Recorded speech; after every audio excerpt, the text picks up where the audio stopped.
71. Historic Sim Racing Organization presents round one of the F1 1971 series at Kyalami, South Africa.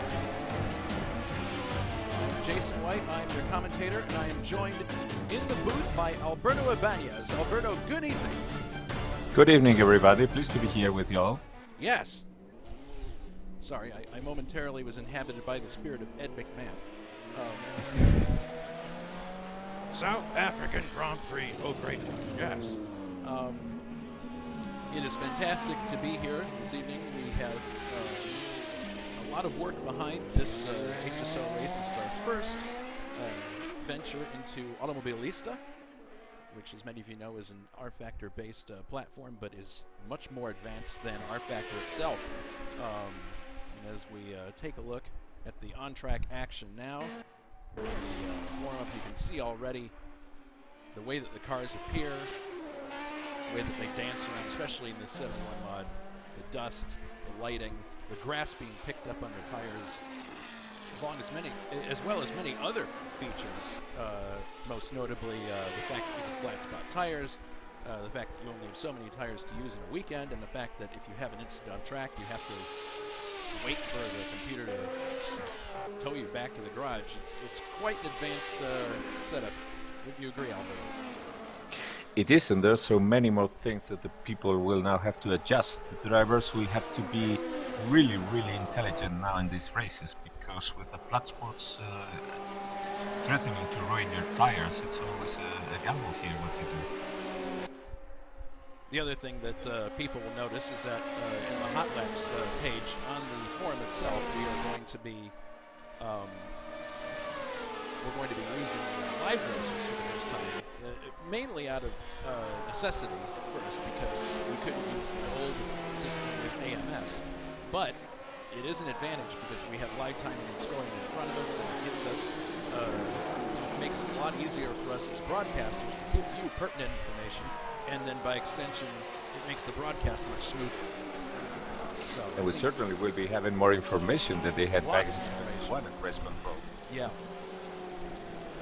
So, there's only 1 minute to go in qualifying here, and it appears that Richard Wilkes is going to be the pole sitter.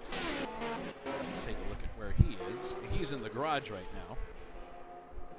He's driving Rainer Wiesel's Lotus. There he is.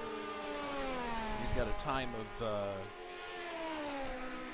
his best lap, I believe, is 1:43.377. I'm sorry, 1:14.377. And that will be the pole time. And it's Richard Coxon on track now, trying to get that pole. And yes. It's funny because right now the two things that are in danger are the first spot, because Richard is making his charge, and the last spot, because Mark Rocking is still trying to get qualified for the race. He's trying to bring, in this case, into the case of Richard. Oh goodness, he missed a shift there. That's another thing to keep in mind, is that if you try to shift too quickly in these cars, you can miss a shift. And here he is going through Crowthorne Corner now. See how the cars drift just beautifully in this mod. The other thing, this track is one of the ones that comes with AMS when you buy it, and I have to say that they modeled Kyalami really, really well. The second corner, Barbecue Bend, is much faster than any version that we would have in R-Factor that we would play, and much more accurate. Would you agree? It certainly is, and they got everything right. The landscape is looking great. It looks almost as if there are lions hiding out there. Well, while we're talking about the track, let's take a look at the track map. This is the circuit, 4.104 kilometers around. That elevated view doesn't really give you an idea of the change in topography that you have. It's just the top view that you're seeing on the screen now, but there was this really beautiful run down the hill after the start, and hopefully that'll provide us with a beautiful picture when we go to green. 79 laps today, so it's probably going to be roughly a 2-hour race. So what are you expecting to see today, Alberto? It's always hard to tell because, like we said, drivers are going to have to adapt to a lot of new things. But what we can be sure is in the end we will see the one who is not just the quickest but also the most intelligent because of all these new features, track usage, flat spots, all those things. I mean, this is a race that will reward the most intelligent guy.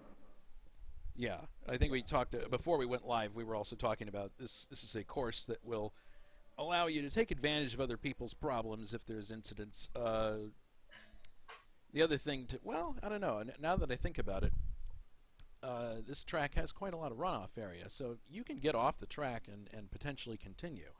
What we've seen in a great deal of other sessions is people getting out of shape in front of somebody else, and then whoever's behind them ends up getting collected. So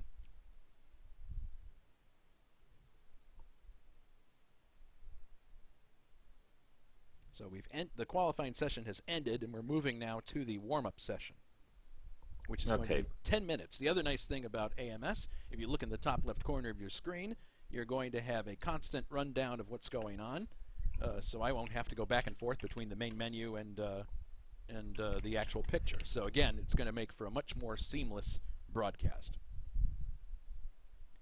And as you may have noticed with the logo at the start, HSO we're in our 10th season of competition. That's pretty amazing when you think about it. Started in 2009, and over the years we've seen a lot of really thrilling series and had a lot of fun. And tonight we're opening a new chapter.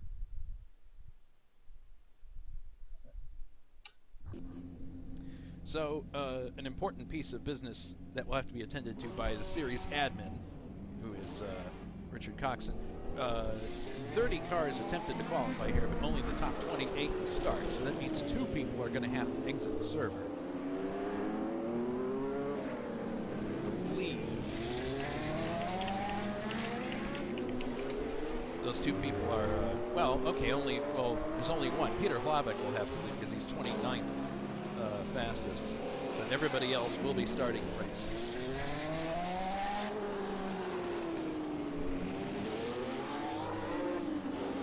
Here's our pole sitter, Richard Wilkes, coming out of the track.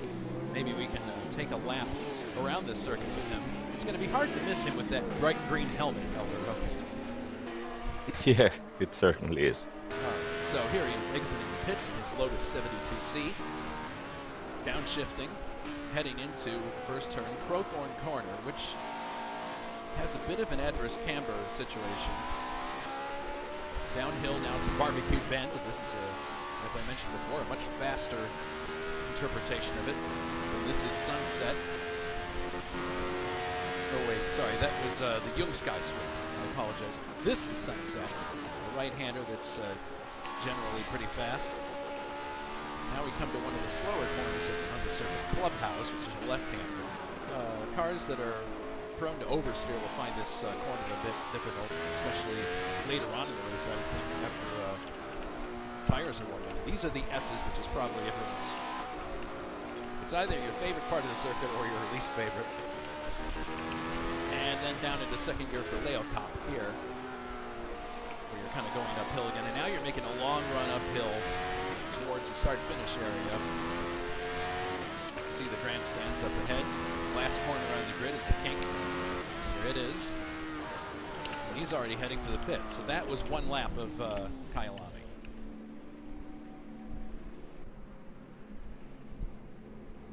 I'm used to seeing cardboard cutout people in the stands and on the sidelines, but we got 3D people here.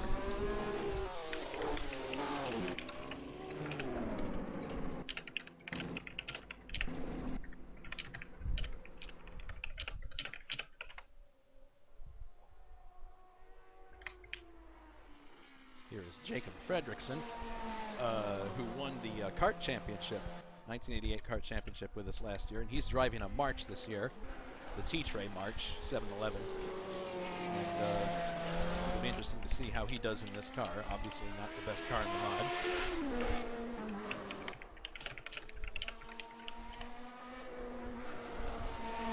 I want to take a brief moment to give credit where credit's due to the people who made this transition for this mod from R-Factor to AMS, and the people who did that in principle are Richard Coxon and Richard Wilkes, who are both in the race today. And I know that, especially in the last few months, they've been working around the clock to get this ready to go. So this is the culmination of a lot of work on their part. And we're really thrilled to bring it to you today live on our YouTube channel, and we're looking forward to having a fantastic race. Let's see if we have anybody who would like to... I'm just going to grab him and bring him in here just to see. Well, he isn't here. Jonathan, are you here? No, I guess he's not. He must be away from his... Probably busy collecting his thoughts. Probably busy collecting his thoughts before the race. I know I certainly would be.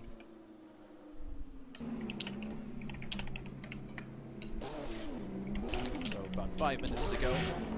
While we have a moment, some other things that we can talk about.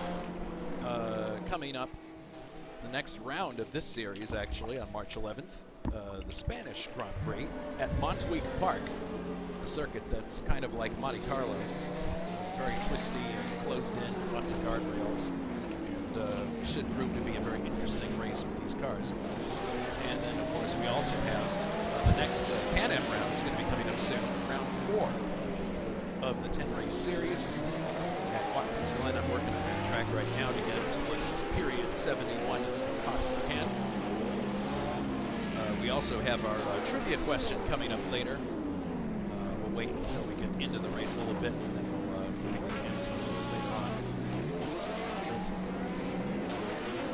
So, Richard Wilkes is back on track now.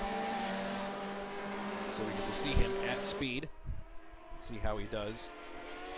These two Loti are the 72C. Eventually, the Lotus team will upgrade to the 72D.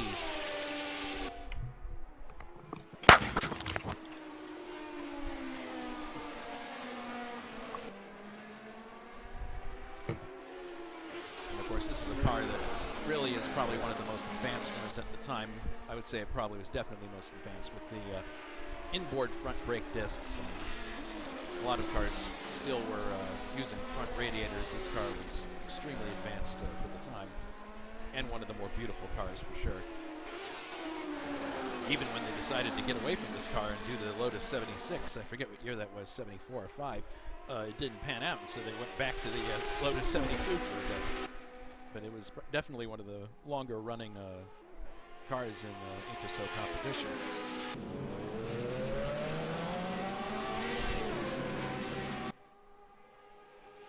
Right behind Richard Wilkes, we have Brian Janik, a friend of mine, also from the Detroit area. He's driving Graham Hill's car. Let's see if we can pick him up.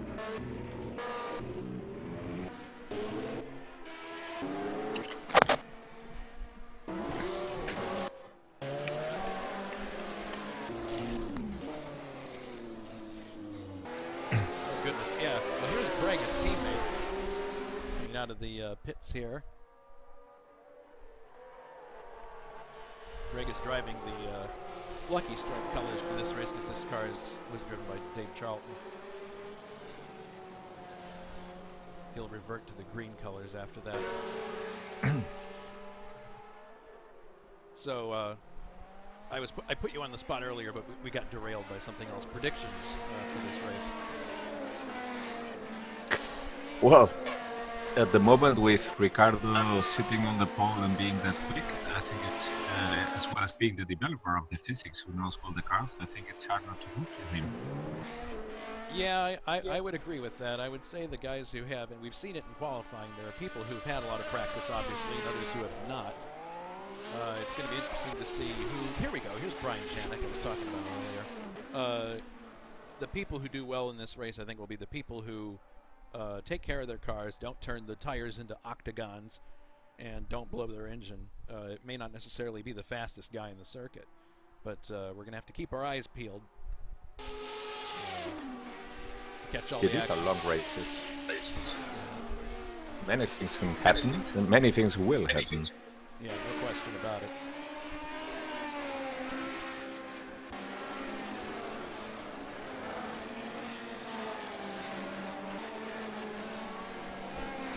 So we have 1 minute 51 seconds to go now in the session. And then we'll be moving to the race grid. And at that time, we will give you the starting grid for the race. We'll be doing it in the style that Jonathan would normally do because seeing as the qualifying happens on the day of, we can't do graphics to match, unfortunately. But we'll go through it. We have the full lap to do so, so we should be able to give you the full rundown.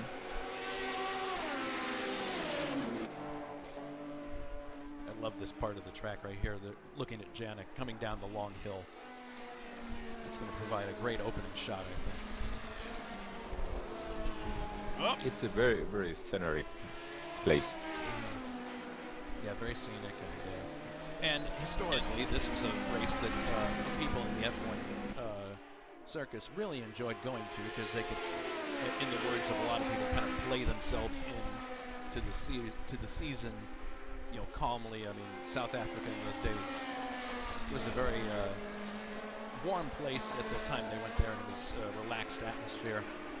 And for teams that were just trying to get to grips with new equipment or get used to new drivers and new team members, it was a nice way to get kind of eased into the season.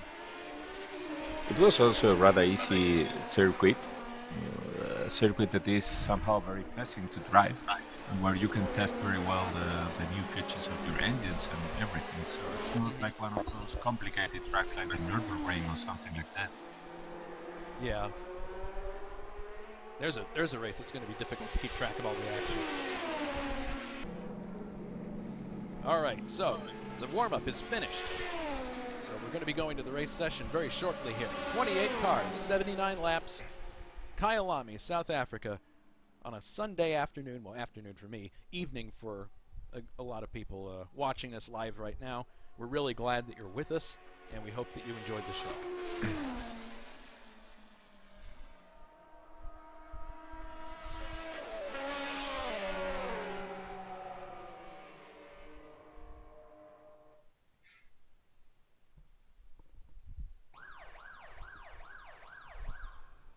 All right.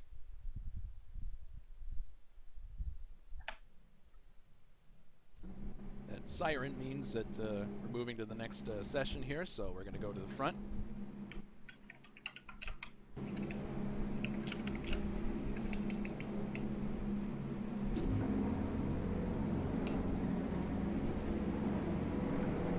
I'm going to take you through the grid as soon as they start rolling away here.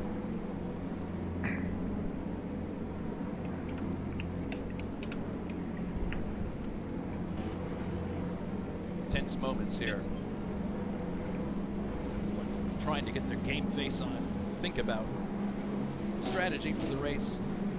79 laps is a long way, even for a circuit. Like I agree with Alberto's comment that it's not a physically taxing circuit, but still, lots to think about, lots of concentration. These are certainly very difficult to handle cars. I mean, not huge speeds compared with modern Formula 1, but still, an error can... Oh goodness, we have a bit of a... Oh, okay, good. Looked like Richard Brooks had an issue there, but... Okay, so let's go through the grid. On the pole, Richard Wilkes, the number 3 Lotus. In second place, we have Richard Coxon in the Surtees. Third is Yves Placé in the Keep Matra Sports Matra, and his teammate, Grant Radal. No, he's not his teammate, actually. It's Grant Radal, the Team Surtees car, teammate to Coxon. Next, in 5th place, David Jakes, the Owen Racing Organization, BRM. 6th, Jacob Fredrickson in the March Engineering March 711. Now we get to the teammate of Richard Wilkes, the U-Haul boss, starting 7th. 8th is David Saber in the other Matra. 9th is Ray Radal in another BRM. 10th, Jari Bruckbacher, winner of last year's Indianapolis 500, first of the Ferraris. 11th, Mikael Janik in another Ferrari. 12th, Greg Wasson in the specially painted Brabham for this race. 13th, Martin Lucina in the March Engineering 711. Number 18th. 14th, we have Gerard Rion in the Ferrari. 15th, Dana Scherrer, the CMG Mike Beutler March. It's an independent March team. 16th, Francois Remen in the Denny Holm of McLaren. 17th for Peter Blanc and the Surtees. 18th, Jonathan Assercliffe in the Tyrrell Mark 1, which is Jack Stewart's car. 19th, Philippe Martinelli. The other Tyrrell, 20th, David Young in the Joe Seifert Automobiles March. 21st, Brian Janik. And the other Brabham, 22nd, Rally Rebin in a privateer, 701. 23rd, Jason Whitehead and Frank Williams March. 24th, Steve Parker. 25th, Adam Hackman. 26th, Timo Hirsch. 27th, Jan Kowalski. And 28th, Jason Finch. That's your field. Drivers already aligning. Yes. Have a look and see Grant Riddle, how he left his car well inclined towards the center, because he's clearly going for that gap already at the start. Yep. We're going to take a look up the hill here to get a look at the start. Look at the clock in the upper left-hand corner of the screen. That will give you an indication of when the race has started. We can't really see the cars where we are, but I really want to get the shot as they come down the hill. Let's see how Richard gets the start, both Richards. Oh. And the race is underway!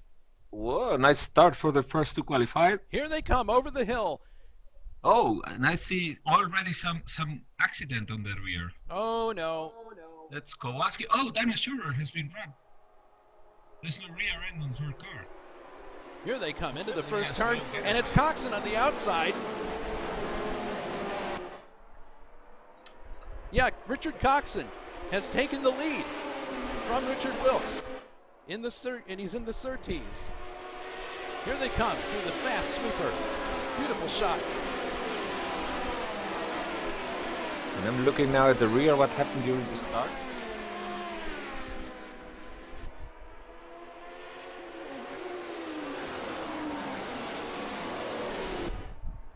Oh goodness, we have a car off the track. That looks like it's Jacob Fredrickson, but he's able to recover.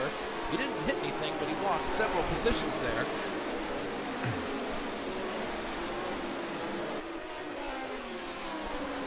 And here's what happened to Dana Schurer. She stole the car, was there in the grid, and one car that was coming very quickly, Jason Fitz, and rammed the rear. Oh, i helvete.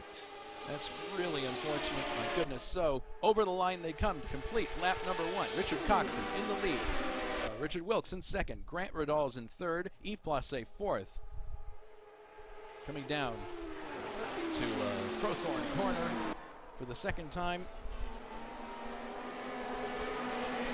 Got both Matras running together. Oh goodness, a lot of people getting out of shape in Barbecue Bend. Yeah, some people quiet. Whoa! Rallier Rev there getting way out of shape.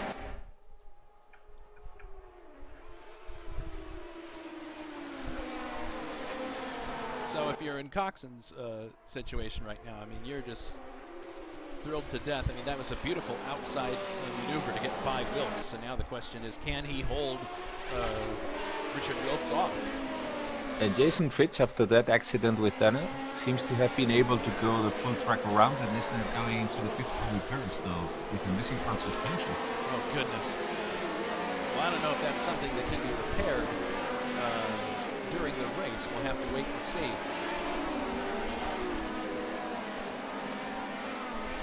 So, Team Surtees looks really strong in this race. There's no wonder because of the two Britians they have at the helm. Both Grant Riddle and Richard Coxon were known for being excellent drivers. Yes, it's certainly the case. In terms of the vehicles that they are driving, as we see now that Grant is starting to close in on Richard Wilkes. Let's get an onboard shot here. Yeah, these three running together right now. The Surtees are not all the same level of car, which is another thing that we have to consider. I believe, I could be wrong, but I believe that Richard Coxon is the only one running the TS9. Oh, that was close. Yeah, very close. Ricardo lost There he goes. He's coming along the side, and there goes. So we have a Surtees 1-2 going on now. Yes, but what you were noting, indeed, the only Surtees that was a new model for 71 is the one that Richard Coulson is driving. Yes. The one that he himself had. Whereas in the case of Grant Riddle, that was the second car of the team. From, I remember, I think it was Ruff Stommelen, either. No, it was Ruff Stommelen at this point who was driving the previous year car. Yes, the other two are TS7s, you're correct. Looking further back, we've got an intramural battle here between the two Matra cars. David Saber driving number 20, and his teammate, Yves Blassé, driving number 21. Yes, and that small slip by Richard Wilkes has made him fall in the clutches of David Saber. Yeah. Those two Matras have very, very powerful engines. While the Lotus is more down in the corners, and it can benefit on the heavier Matras that they are which will make out to the straight, they will give those straight. Oh goodness, he's using all the road there going up onto the curb, so this is a track obviously that will favor V12 engines, which is what the Matras are, so we'll see if these guys can make any headway here. Oh, there's a lockup from Grant Riddle just ahead of these guys, and you're not going to want to see too much of that. Greg Lassen seems to already be getting the hang of this new game because he's putting a lot of pressure on Jacob Fredriksson on the rear. He's up the Brompton. So here we are, coming down the hill now. 5 laps complete. Surtees running 1 and 2. Here comes David Saber, looking like he's going to try to. No, he didn't quite have the momentum to do it, but he's definitely knocking on the door, having a good long look at Richard Wilkes. And just behind the Matra duo, we have David Jakes, who is a guy who's won a couple of Gold Star championships and an F1 championship, HSO, and he's driving a BRM in this race. One of the older ones, not to do. Yeah, but David Jakes is always a kind of guy you expect to be always there in the mix. Oh yes, he's driving Howden Ganley's BRM, and he's right now sizing up to two 12-cylinder Matras that are in front of him.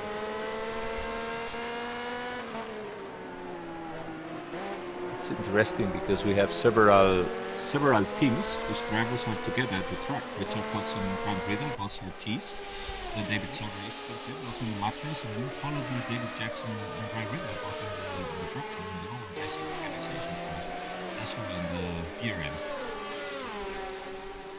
Race control penalty. We have a penalty assessed to Juha Boss.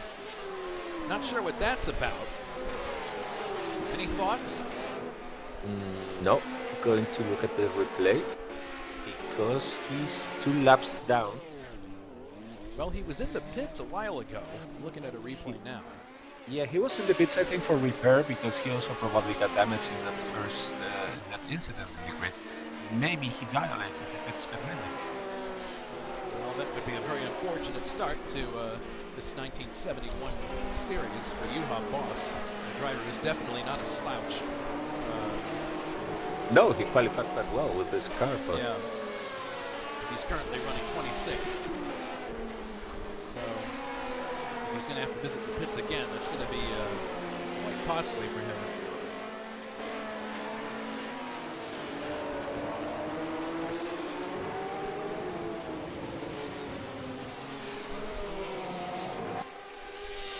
So Richard Coulson has been able to open a gap, followed by Grant Riddle. Richard Wilkes has been left behind, but he's been able to fend off David Saber so far. Look at what happens there at the straight. It's incredible the power of that V12. Which also has a gorgeous sound, I must say. Alright, so Juha coming in now.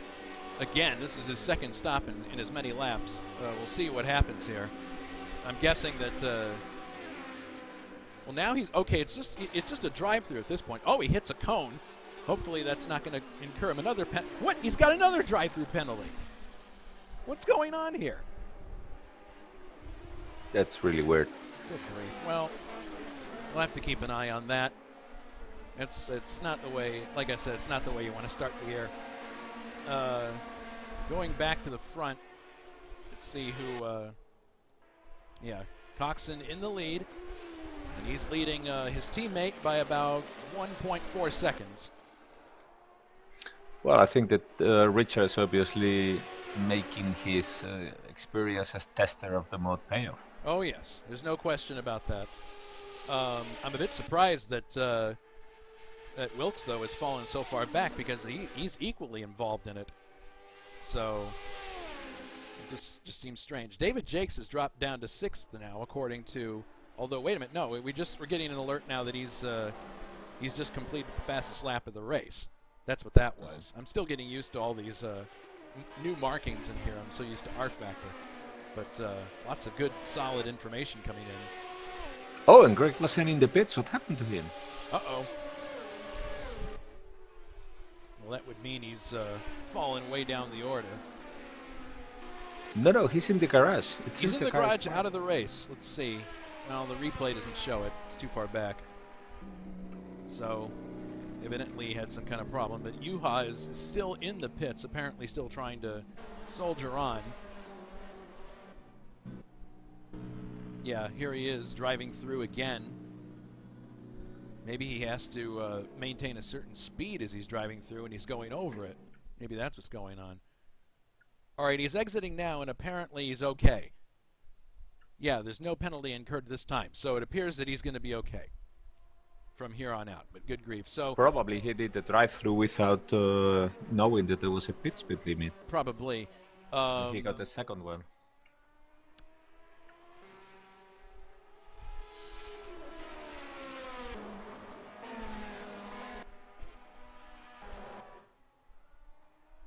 Meanwhile, there is a nice battle going on between Raul Jareb, Brian Janik, and Jason Whited. All right, let's have a... Janik's in Graham Hill's car, putting some pressure there on Raul Jareb. Oh, they're side by side on the main straight. Oh, side by side with Raul Jareb heading down into the first turn. Fantastic scrap. Jareb's on the inside. Oh! Janik's looking to... Oh, man. Jareb just got loose on the inside there and had to give way, but good driving there by both of them to stay pointed straight, even though things got... Ooh! Janik had a bit of a moment there. This is the view from Raul Jareb's car. And this has allowed Whited to also get close to Raul Jareb, who will be feeling the pressure. That's right, he's right behind them. He's driving one of the old March 701. Yes. Jason Whited. A good handling car, but also very quick. It's the same car that Raul Jareb is using. March was back then one of the private drivers. Well, it looks like he's conceding the spot right now to Raul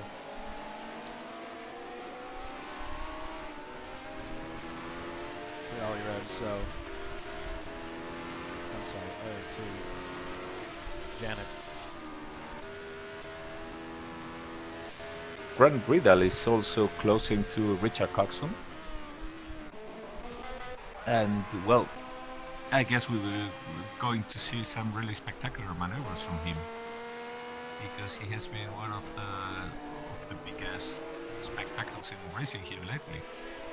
Oh boy, it looks like we may have a change of position here between the Matras for a bit. It looks like Dave is not struggling, but he's having issues keeping the car pointed straight. And Eves is directly behind him. We'll see if, well, it looks like he's got a little bit of a, see if he can slipstream him here coming down the straight. And we have some reactions in the forum already. Oh boy. Steve Parker isn't really happy with the outcome, hitting the rear and punted into the barriers. Well, he was trying to apparently defend his position. And in the case of Greg, that's really bad luck. Connection lost for him. Well, that's a difficult situation when a driver loses connection. We try our best to make sure everybody makes it from the start, but sometimes it just goes unnoticed by us. You can't always guarantee we see everything. But Eves is shadowing his teammate quite well here. We'll have to see what happens. And both of them shadowing also Richard Welks, and I think that they all are. It's a very new environment for everybody, so I guess they are all trying to be calm, keep the cool head, and see what happens. Yeah, because racing this sim yet. well, I mean, the people who are paying the price now are the ones that didn't have a cool head at the start. So that there's wisdom in that.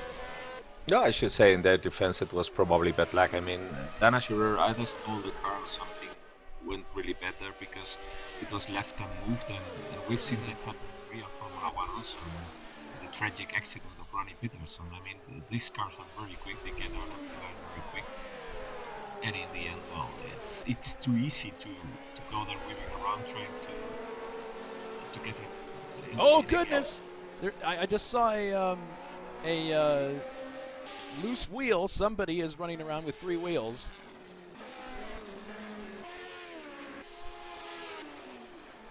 I believe that was Timo in turn 1. Yeah, well, there's the wheel again. There's no, Timo's got 4 wheels, so it's somebody else. I just went through the whole field and I didn't see anyone missing a wheel. It must have been somebody who's already out of the race. In that case. Yeah, maybe a graphic glitch or something like that. Yes. So Coxon, his lead actually has shrunk a little bit compared to his teammate. He's only leading by a little less than a full second. And this is going to be a very long race for Richard Wilkes. With all the pressure that they are putting on him. Look at that! That's the V12 power there. Wow! It seems as if he was stopped when David Saber got through. Oh yeah. There goes David by. Let's see if we can get a replay of that pass. Here's a replay of the pass. Coming down the long straightaway. He has a slipstream, it has that 12-cylinder power, and just motors on by into the first turn.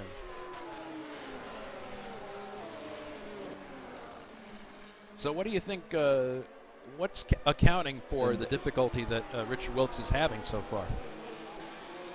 Just opening race jitters, or what is it? In the case of Richard Wilkes? Yeah. I'm not sure. I think he's simply trying to keep a steady rhythm and a cool head. He probably knows that towards the end of the race with worn tires and all that, things might look very different. I don't think that he's fighting it up a bit.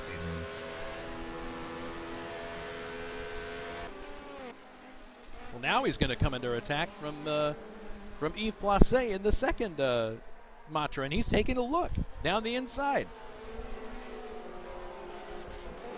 Yeah, but like I said, I don't think that he's going to change very much his rhythm for that. It's probably too early in the race. His attitude is probably, okay, if you go through, then we'll see what happens later. But he's not going to get mad just to defend the position at this point. Well, here comes Yves looking up the inside. He's thinking about it.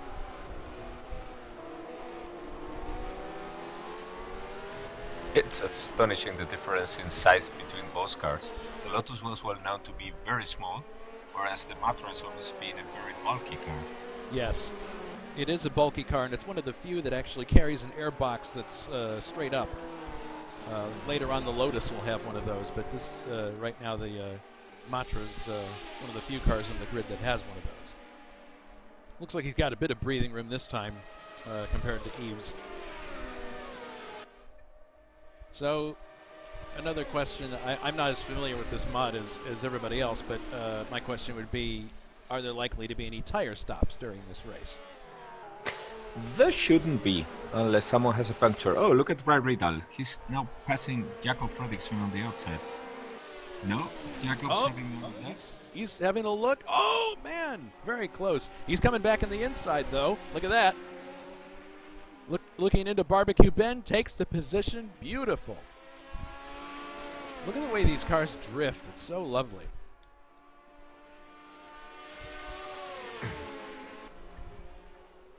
So Mechanically speaking, they were absolutely rigged for that. I mean, these cars had so big fat rear tires because they had traction problems. Aerodynamics were very rudimentary, and the cars, all they had to offer was very good grip under acceleration to catapult from one corner to the next one. That's the reason they are like that, and that's the reason they pivot constantly over the rear axle. You need very fine car control here to make the slide just what it's needed. Accelerating. All right, well, it looks like Jacob's going to try to set up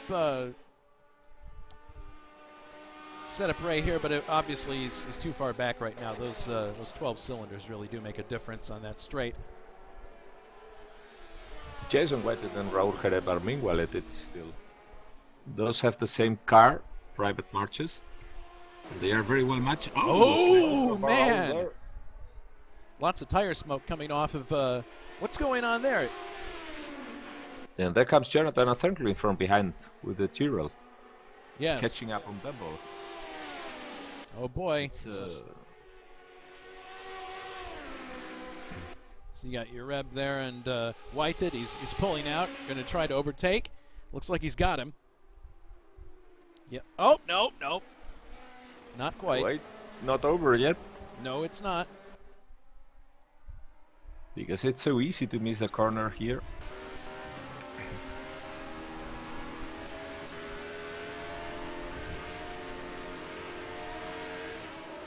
Richard Coxon has just completed his fastest lap of the race at 1:15.882. No. I'm looking. Oh, sorry. It was error by me. Because I thought he was in the pits. Yeah. Definitely. All Surtees are there still leading. Mm-hmm. They opened a small gap, but the gap has then pretty much remained like that. Grant Radal is obviously one of the quicker drivers that we have in HSO, but as we've noted through many races that he's dominated, sometimes he gets bitten by a lapse in concentration or somebody else's misfortune. So we'll have to see how that's going to affect him during the race. Here's Jason Whited looking again at Raul Reb, trying to. This time he doesn't have enough speed built up at the end of turn 1.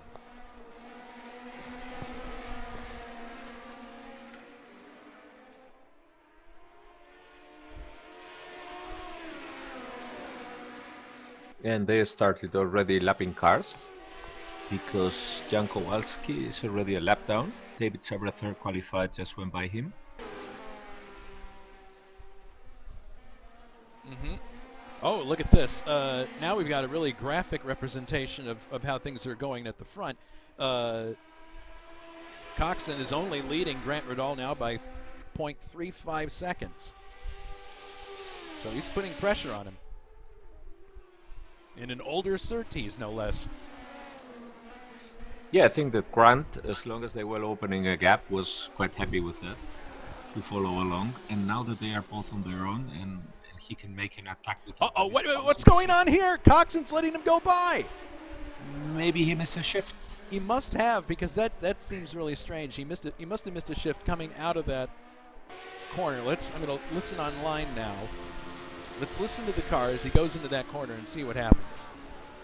Either that, or he simply wanted Grant Riddle to go in front instead of suffering the pressure himself. Well, here comes the corner, so let's listen very carefully. No, he didn't miss a shift, so maybe you're right. Maybe he intentionally let him go by. He just didn't want the pressure. Interesting. All right, so we have a new leader. Grant Radal of the United Kingdom, driving Rolf Stommelin's Surtees TS7. Now let's see what happens now if he is able to open a gap. The one thing you can see, Richard is certainly much more smooth when driving. Grant Riddle is locking in certain corners, there you go. Whereas that's not the case in Richard. So if Grant flat spots the car, the tires, he will have problems later. I can tell you that this game is very, very hard on that. There you go. Again, always walking the tires. That will hurt later.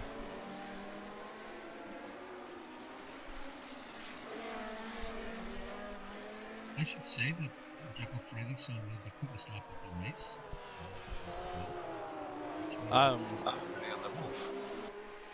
For those of you who are watching, we do have a little bit of an audio issue going on at the moment. Alberto's microphone occasionally makes it sound like he's going through a tunnel. We're trying to rectify that situation, but if that happens occasionally, we are aware of it. We apologize, but we'll get it worked out at some point. Yeah, sorry, I was saying that Fredriksson did the quickest lap.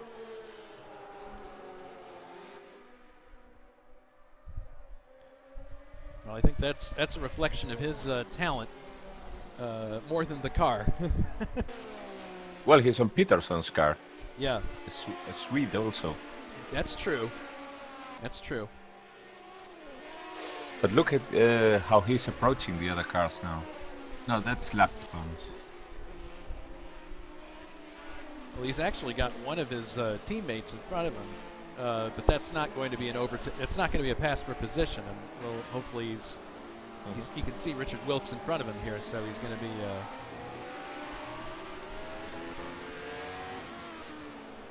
Or is that?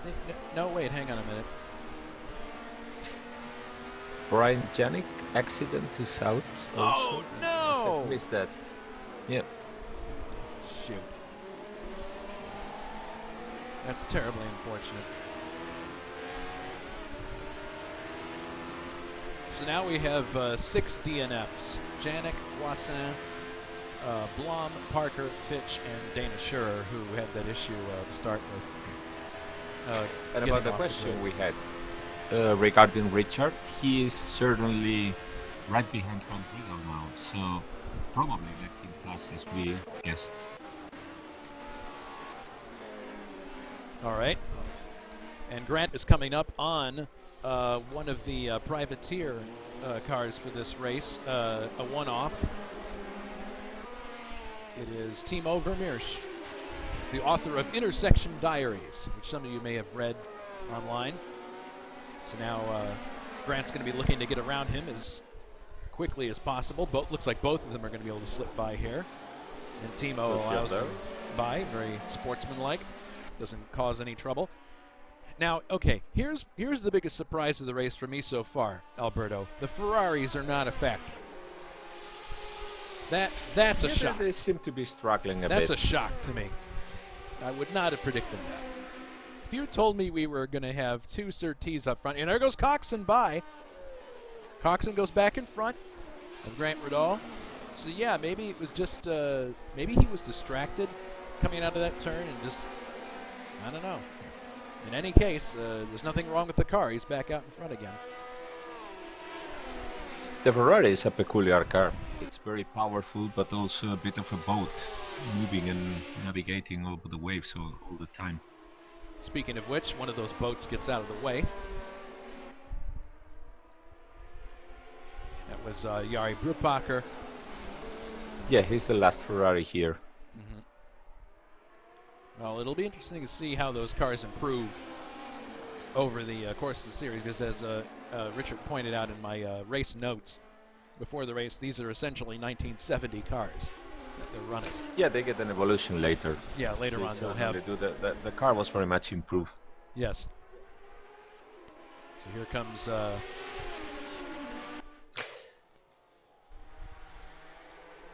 we're going to be coming up on 1/3 distance here. In another few laps or so. So I'll give you a full field rundown right now. We got Richard Coxon in the lead, Grant Riddle in second, David Saber third, Yves Plasse fourth. Both David and Yves are driving the Matras.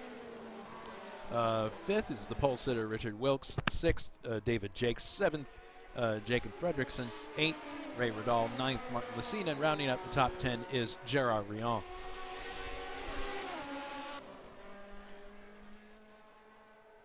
It must be a nice feeling, though, if you're Richard Coxon right now, to have a teammate of yours right behind you.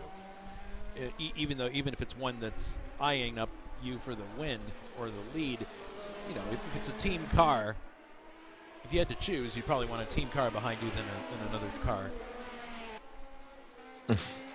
Well, certainly from the point of view of the points, but in any case, not a comfortable situation to have Grant Riddle behind you. Yeah, I've been reading too many history books. Never mind.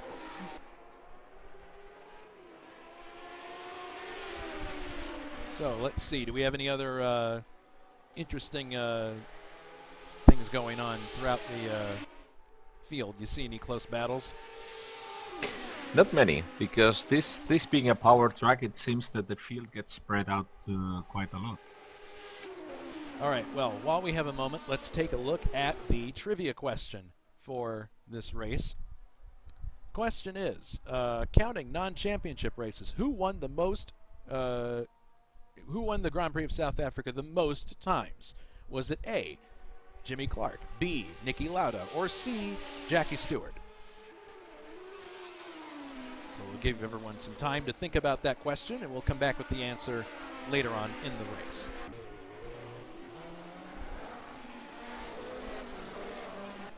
It's become a regular feature on our broadcasts, the trivia question.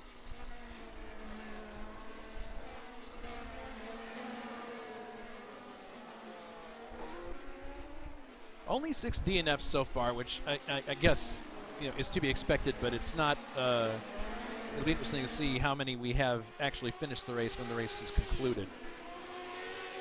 Yeah, the race is young. I mean, we're very young. Only 1/3 into it.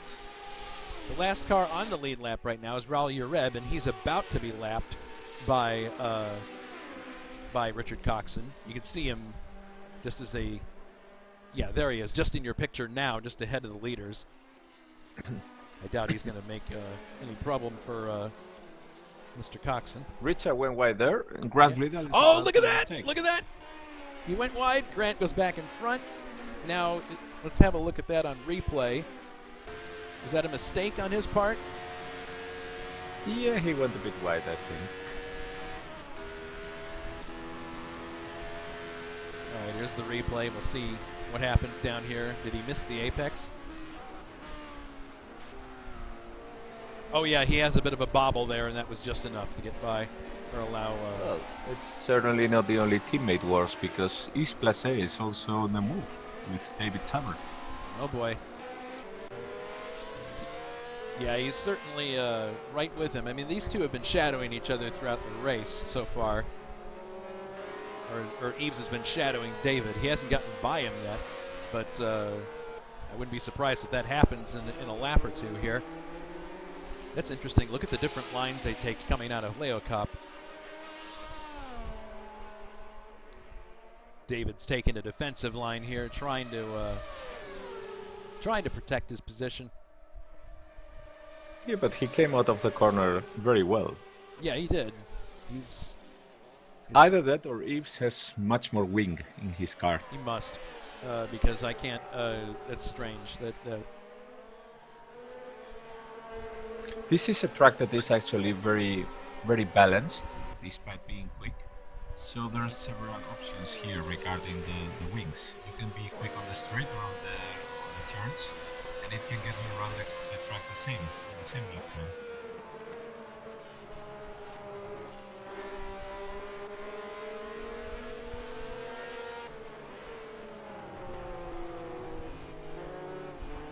Oh. They're running wide there.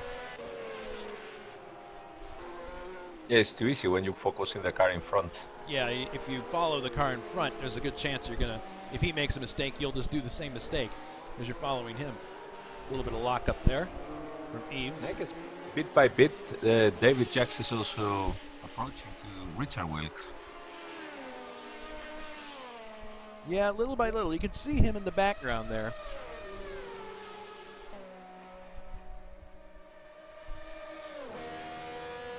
I love the sound of that mantra. It's like guitar chords.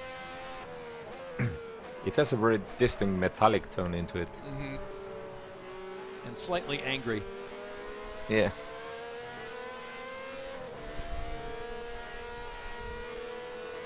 Yeah, it's like, it's kind of, who forgot to take the trash out again? Sounds very annoyed and not very happy. David has a bit of a loose moment there, but yeah, I'm thinking that Eves has just got too much wing in his car because he seems to handle. Whoa! Has a little bit of a moment there.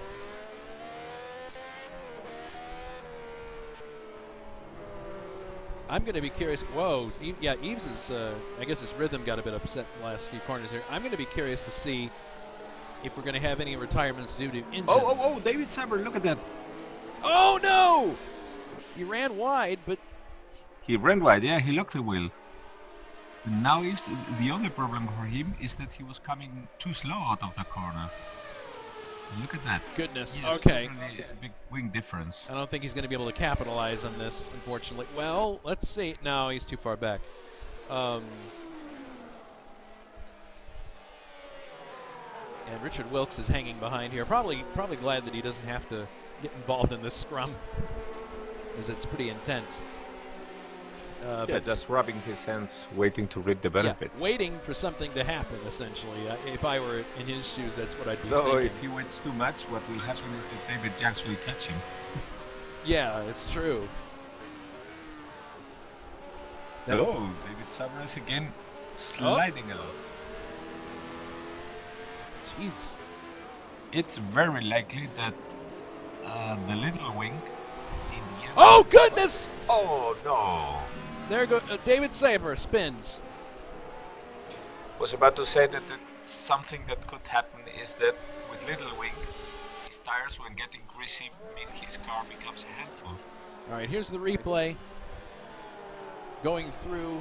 Oh goodness! And Eves was already alongside him, going into the clubhouse, and then he kept the position, and then just coming out of clubhouse. Yeah, he was on the curb and there it goes. Goodness, that's just He's too back bad. on the track again, but the car is moving a lot. He likely needs repairs. No, that's unfortunate. Yeah, he's going... No, not going into the pits. But the car is not going a straight line. Yeah, it's crabbing a lot, and you can see the other thing about AMS, which is interesting. He's got grass on his tires. They're obviously not pristine anymore, so he's got a big dent in the front of his car. Currently running in 8th place. So, yeah, he was getting a lot of pressure there from Eves. So, and the car's crabbing a lot now, as I say. Mm. Meanwhile, we've got there's a little bit of room now between. Oh goodness! It appears that David Jakes got by. Yeah, he did. He got by. Richard Wilkes at some point here. We missed it while we were covering. Looks like it happened pretty far back here. It must have happened down the long straight. We can still get it in the replay. I'm looking at I'm it running now. back now, trying to find it. Yes, he got him on the straight. Here it is. He overtook him on the long straight. All right, so now we know how that happened. Again, a very powerful engine there in the straight line, the beer. Yeah, a Tony Southgate designed car, the P153.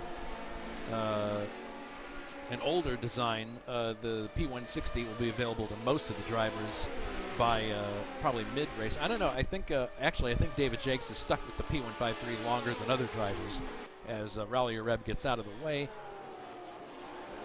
to let David through. Now it's going to be interesting here. Wilkes is not losing ground to David Jakes. And look at Fredriksson behind. Yes. Yes, Fredriksson's closing in as well. So we could have a 3-car battle here before too much longer. Yeah, I already said he's been upping his pace. Mm-hmm. He's increasingly comfortable on the car, and it's showing. Wait a moment, yellow flag there. In the sector. Ah, there you go. Spin, Brubacher has spin. Well, everybody was able to get through without much trouble. Let's have another look at that. Because if you do any sudden movements with these cars, when you see something like that, you can easily become a statistic as well. So you come into the corner here. You see the smoke ahead of you, and as you come into the corner, yeah, they had plenty of advance warning, so that's good.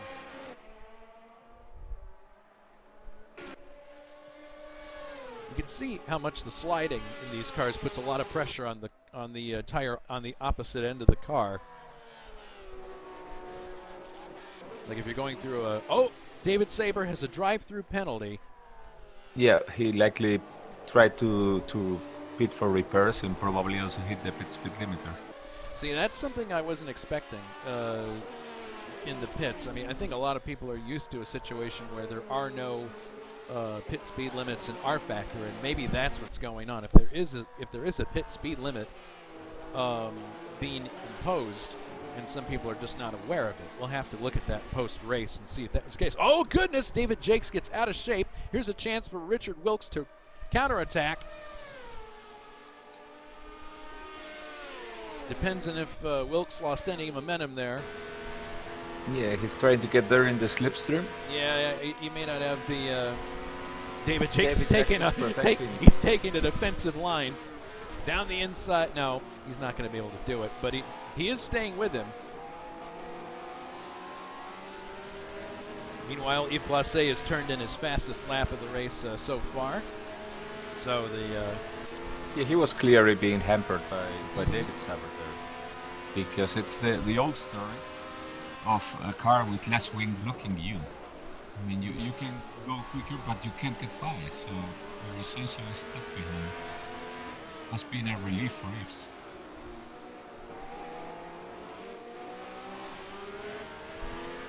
Well, Richard Wilkes is definitely trying here. He wants to see if he can get by or get that position back. Yeah, and he probably also is well aware that Jacob is coming from behind and very quick. Yes. Another penalty for Saber. So apparently speed control is biting people who have to go into the pits. Unfortunately. It's also annoying that you get punished for speeding when you're on a racetrack, but it also happens. Yeah, it's odd. I'm not sure what that's about.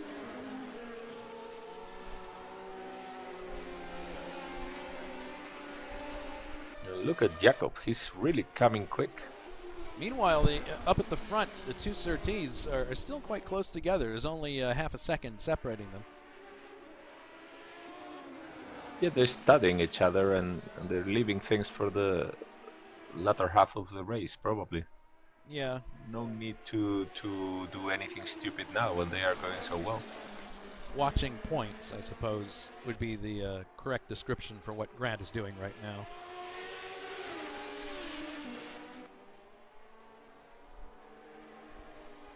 And meanwhile, Yves is in a very comfortable third place, driving the number 21 Matra after pressuring his teammate David Saber out of the way.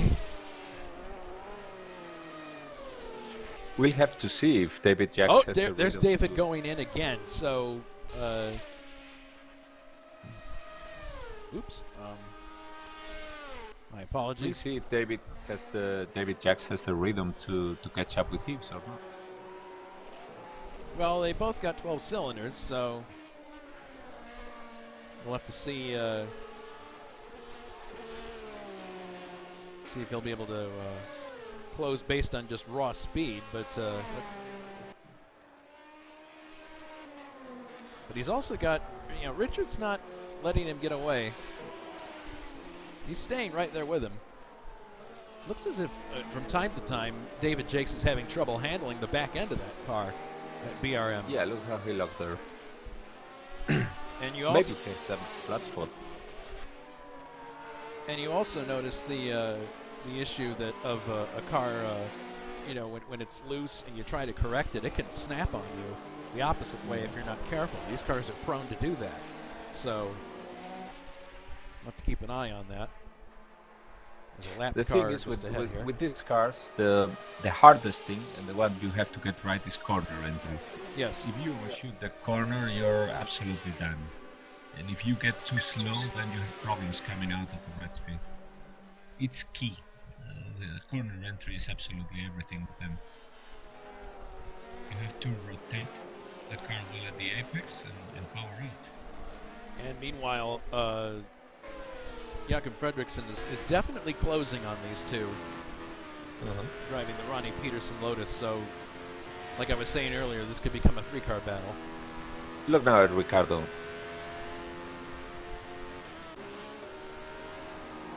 Oh, goodness!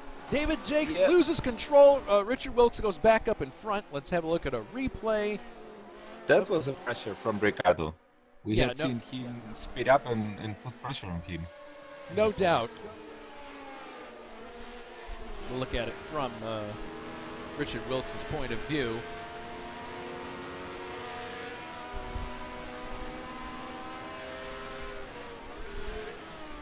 So Jakob Fredriksson. Yeah, he just got into he just got into Sunset just a bit too deep, and the back end came around, and by the time he caught it, he was on the outside.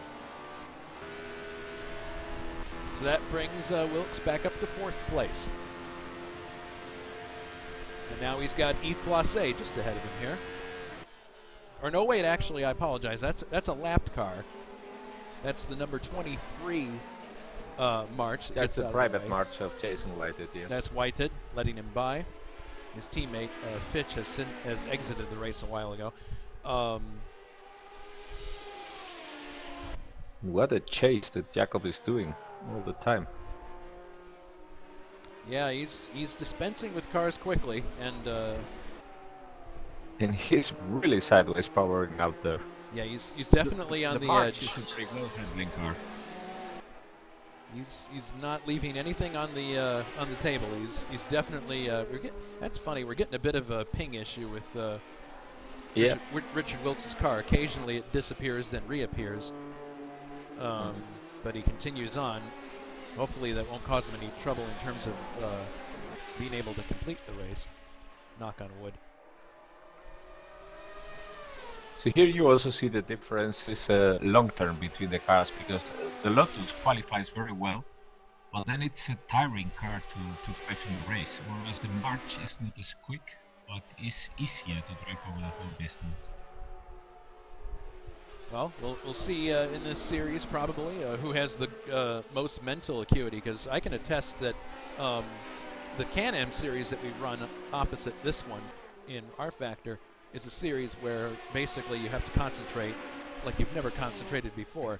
And basically, like, all the incidents that I've had throughout that series have been down to just lapses of concentration. Another yellow flag in this corner. Yes, we see smoke there. Oh, it's Jonathan Asserklint. Apparently he had a bit of a off. A little bit of a miscommunication there, but it doesn't look like anybody's worse for wear. That was close, though. Could have been a problem. But it looks like Jonathan just had there. Yeah, it looks like Jonathan just had a really brief issue and then got back on track.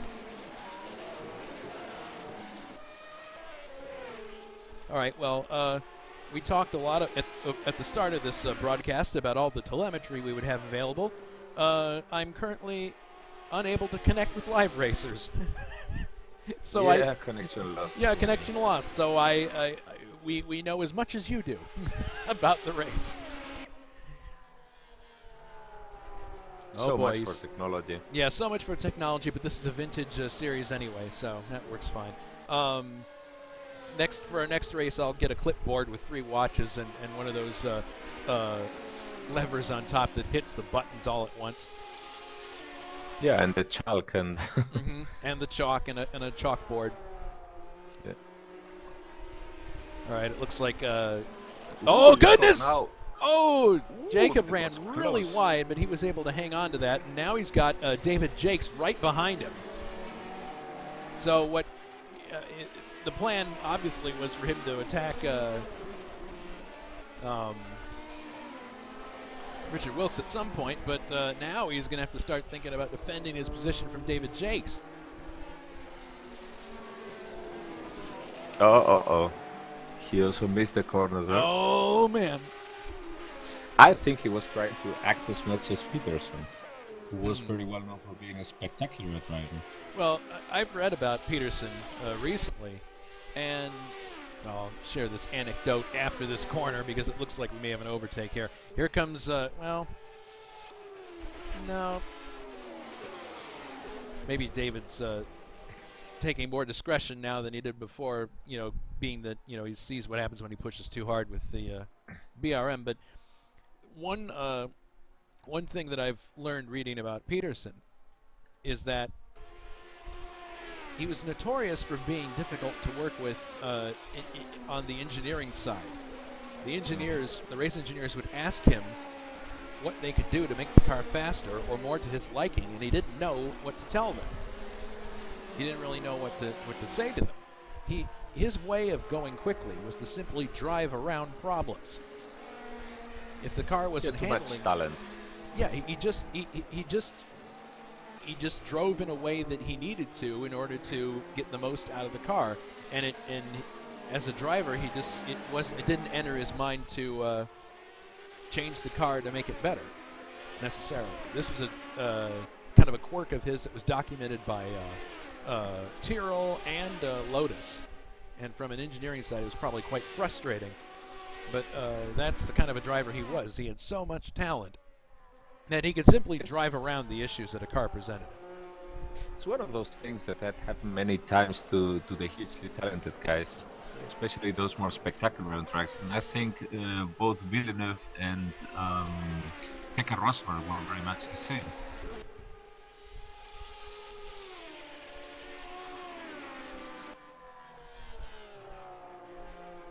Big instinct for driving, but not a lot of engineering background. Another driver who would fit that mold would be James Hunt. He was a driver who was just spectacular, but had no, and he would be the first to admit, he had no technical knowledge at all. He had his famous quip when they discovered that his McLaren was too wide after a race and disqualified him from it. They asked him if he knew, and Hunt said, "No, I just drive the bloody thing." Yeah. So, just because you're driving a highly technical piece of machinery does not automatically make you a race engineer. No, probably the guy who is best known for being as gifted in driving as in engineering was Ayrton Senna. Yes. This was a guy who really absolutely wanted to make the most of any chance or opportunity he had. Be it driving, be it engineering, whatever. All right, I've got telemetry back now.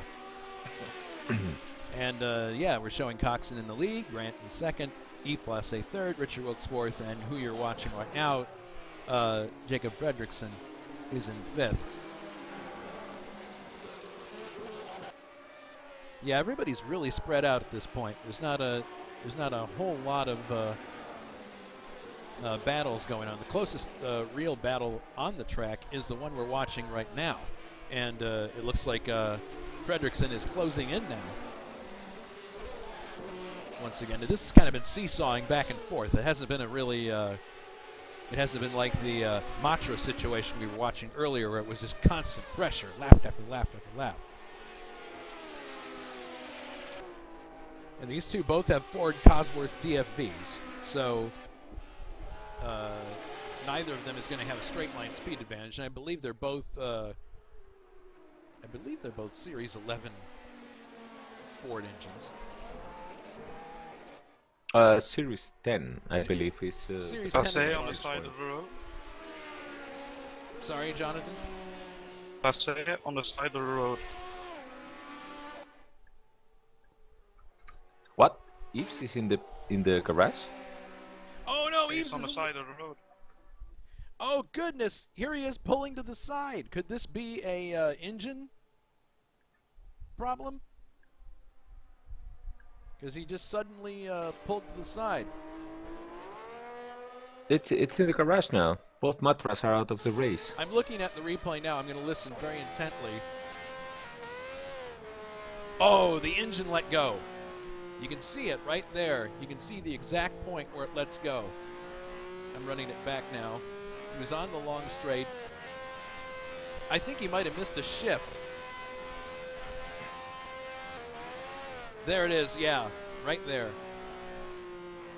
He hit the red line, but missed a shift, and there goes the engine. So Yves Placé is one of our, at least the first engine retirement we know about.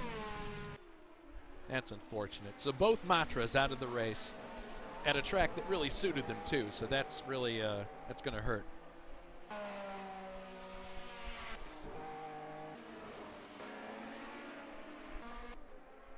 So with that attrition, Ray Radal is now into the points now in 6th in the P160 BRM. 5th is David Jakes, so we got 2 BRMs into the points. Oh, and Fredrickson, yeah, while we were watching that, Fredrickson got by Richard Wilkes. Did it on the outside going into the first turn. Now we'll have to see if Wilkes can counterattack. So no matter what happens, Wilkes seems to be just permanently stuck in 4th place. Yeah, if someone overtakes him, he ends up retiring. Yeah. Some kind of course.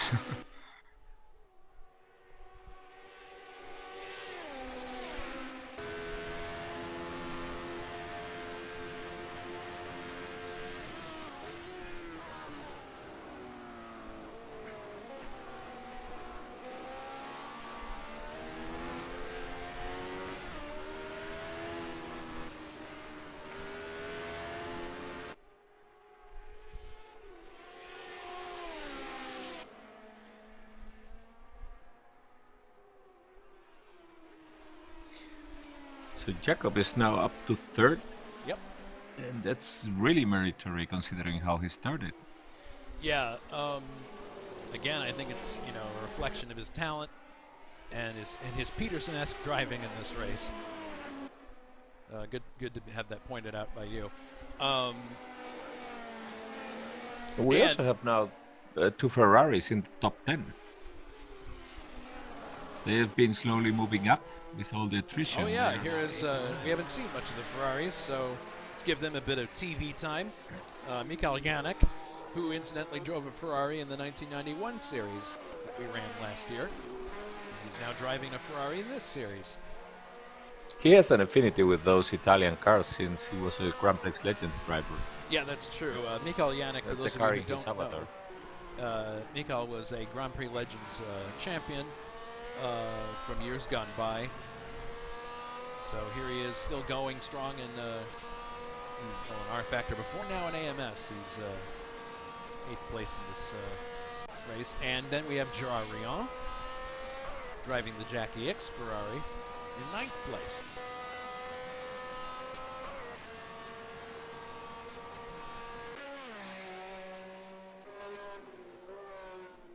There's a pretty sizable gap between himself and his teammate.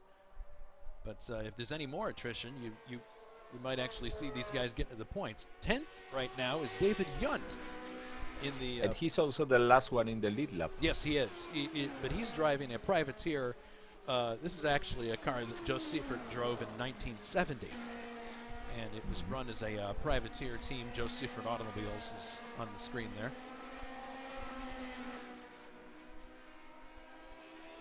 Not an advanced car compared to the other ones on the track, obviously, but the fact that David's in the top 10 with this car is pretty impressive, and we're just past half distance. So, depending on what happens the rest of the race in terms of attrition, who knows? He might actually. Well, David Yunt is one of our specialists in underdogs. Yes, he's very good at driving maligned cars, and. And we have both, I'm looking at the telemetry here, and both the first and second place cars have got flames coming out the back of them on the telemetry. So in that sector, they were really going quickly. So as the fuel load's going down in those Surtees Fords, they're going faster and faster. And they're going to eventually catch up here with David Yunt, and then there will be only 9 cars on the lead lap.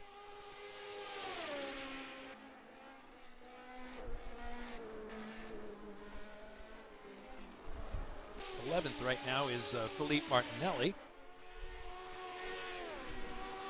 He's driving. And also quite quietly, we haven't talked about him in the race for a lot, but there he is in 7th place, Martin Lacina, who is also a very quick driver. That's right. With with the peculiarity that this one has an Alfa Romeo engine. Yes. This is not the same engine. Yeah. The only way you can really tell the difference is by noise. I think in the engine heads you can also see a slight difference. Yeah. But that you must be very close up. Yeah, there it is. It says Alfa Romeo. I'm looking at it now. But yeah, he's being a bit cruel. You could also say that the trial of oil would tell away the oh, we've got a car off the track. It's one of the Ferraris. I believe it was Jari Bruckbacher coming back on now. Not sure what happened there, but maybe just a lapse of concentration. He's currently 15th on the circuit. Oops.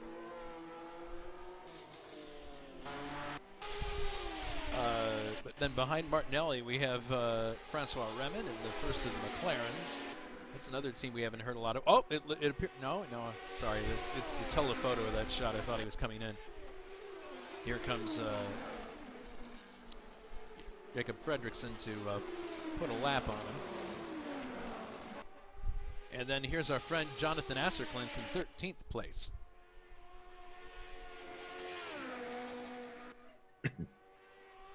Driving Jackie Stewart's Tyrrell. 14th, Jason Whited.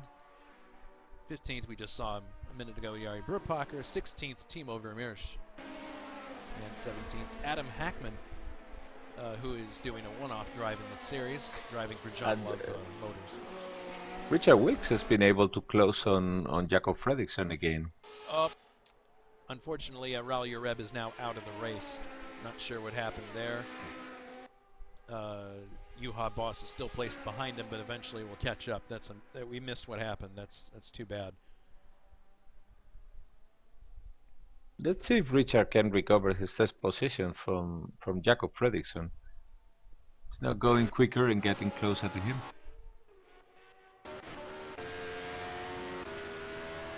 One thing is for certain, Jacob's tires must be much more worn out than Richard Wilkes' ones. He's taking well care of that. Yeah, again, it's going to be down to who takes the best care of their car in some of these races.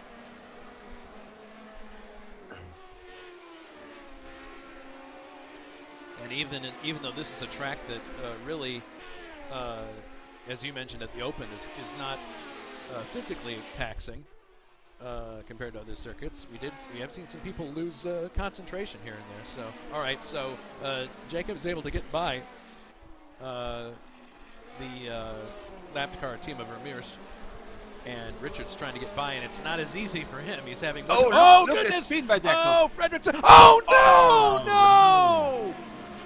Oh no! We have a collision, and it took out Vermeersch as well. Wilkes loses his front wing. He's into the dirt.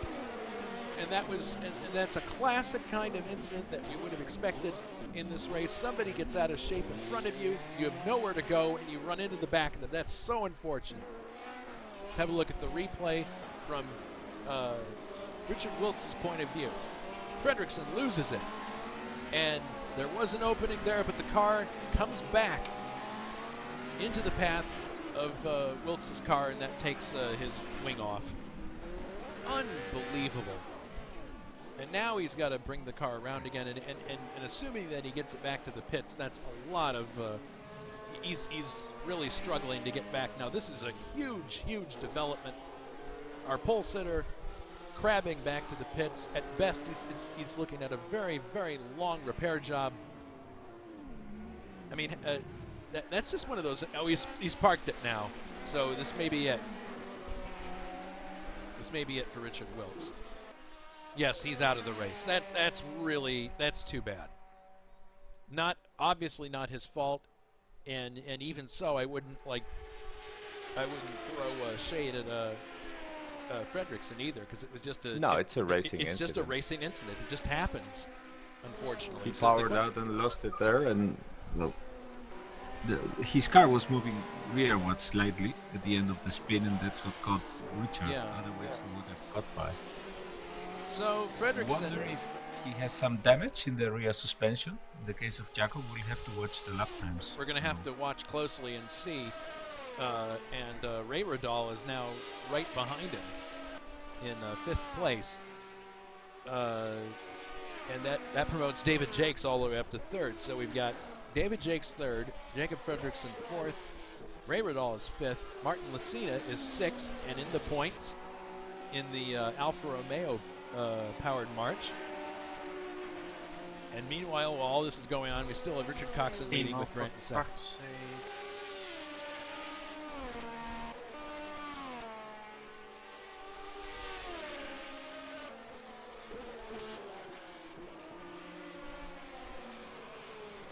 All right. Well, while we have a moment here, that after all that drama, maybe we can. My apologies for the language I used. Well, I don't think we caught it anyway, so no problem. User left your channel. All right. Well, let's go to the trivia question really fast to remind you of what it was. Counting non-championship races, who won the Grand Prix of South Africa the most times? Was it A, Jim Clark, B, Niki Lauda, C, Jackie Stewart? Alberto, would you care to take a guess? I don't know. I would say Jackie Stewart because of the era where they raced her. I don't think it was Jim Clark. He died and maybe didn't race enough years for that. So either Niki Lauda or Stewart. I'm saying Stewart. Well, the key to the question is that it says counting non-championship races. And the answer is Jim Clark. He won 4 races. In this case.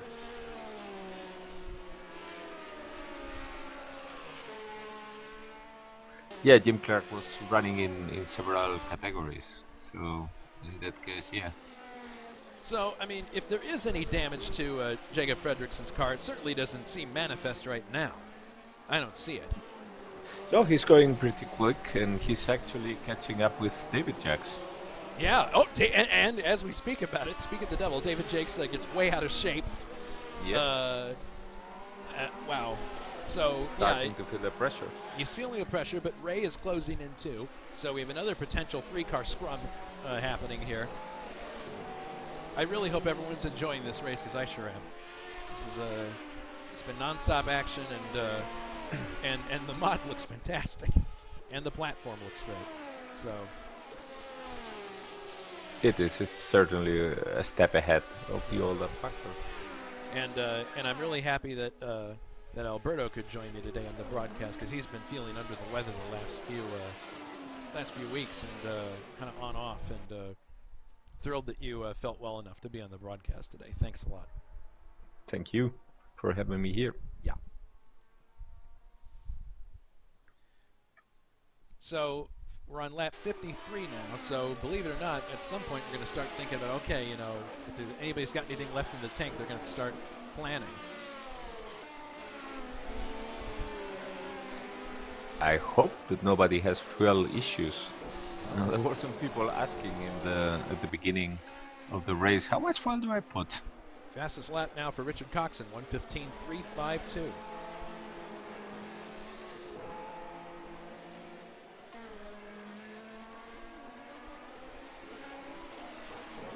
I'll be back in a moment. User left your channel. Well, here we have the view from Jakob Fredrickson's car. And ahead of him is David Jakes, and he's got a car that he's going to be lapping here. I doubt this is going to cause a problem. But one of the obvious things, he's moving off the racing line now, and looks like he's going to let one through. But does he know that the other car is there? Hopefully. Yes, he does. Good.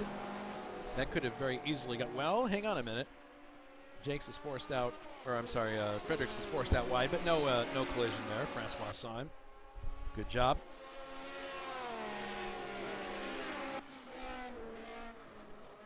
see Ray lurking in the background there, so it's not going to be long before if there's any. Oh, David had another off moment there.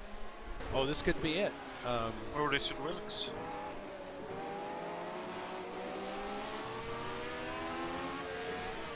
All right, here comes Fredrickson, looking for a way to get by David Jakes.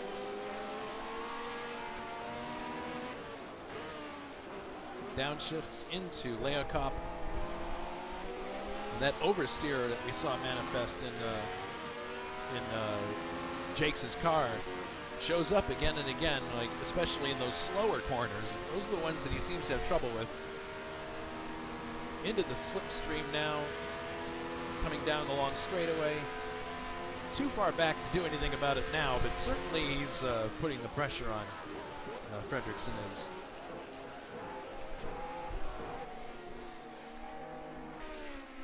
Ooh, loose moment there for Jacob. He's definitely going to have to be careful to not let that back end slide out too much, because there's a very thin line between drifting that's quick and drifting that costs you time in the circuit. Now Jakes goes wide. He's having a lot of trouble in the sunset bend there.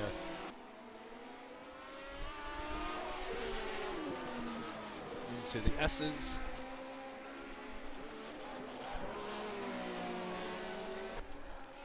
Yeah, the car is really oversteering coming out of the turns, so he's we'll see if fatigue or tire wear becomes an issue towards the end of this race. And you can just see his teammate there in the background. User joined your channel.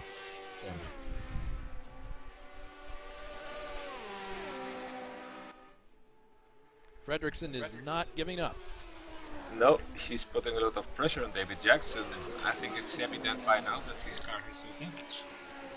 Yeah, there's definitely no damage to Fredrickson's car, but he's basically waiting to capitalize on a mistake from David Jakes, and David's looking very, very uncomfortable going through the sunset bend.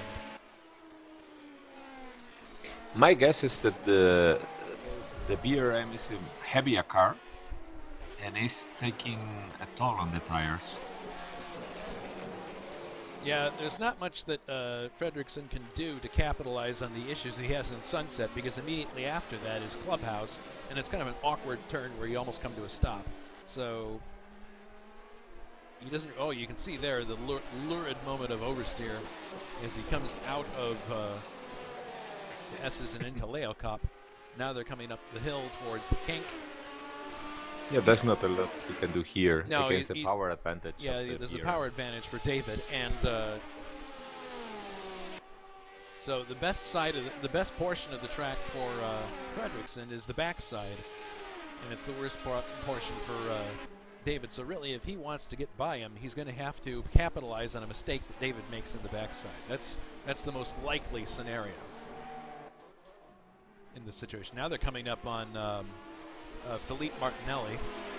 Oh, there's a spot car there, and I'm watching because right behind Jacob Fredrickson there's Ray Riddle, who is coming on the second. Yes, Ray is not far behind here. If something goes wrong up here, he can pick up the crumbs right away. So now they're coming up, and oh goodness, very close now, and they both get by Philippe Martinelli, but you can see right there how very uncomfortable David Jakes is in the sunset bend as they come through. Look at how wide he runs into the S's.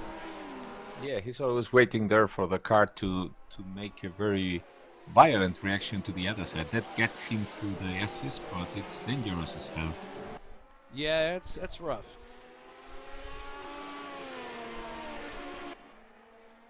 Coming up now to complete lap 57. After another lap, there will be 20 laps to go, believe it or not. Time flies when you're enjoying yourself. I'm really going to be interested to see these cars at Montjuic Park. Montjuic Park is one of my favorite circuits. Oh! David got out of shape there again. Same corner each time, but then awkwardly Well, actually, that was before sunset, just a little bit before. Now they're coming up to Clubhouse. So that whole section back there, he's just not happy. And the March is obviously tractioning much better out of the corners. Oh, man, here we go. Here's an opportunity for, yeah, he does obviously have better purchase coming out of the corners. He has a look down the inside, but David's like, no, that's my line. I'm keeping it. But he runs wide again. The BRM is a bit of a weird car because it has a short wheelbase, it has more weight, and so the reactions are more violent. Yeah. The March is more planted. The BRM might be more agile, and for example, at places like Montjuic or Monaco, it would probably fail because it had to compensate the bigger weight. That's the reason why it's smaller. But of course, that makes it very good. Yeah, it's gonna be an interesting.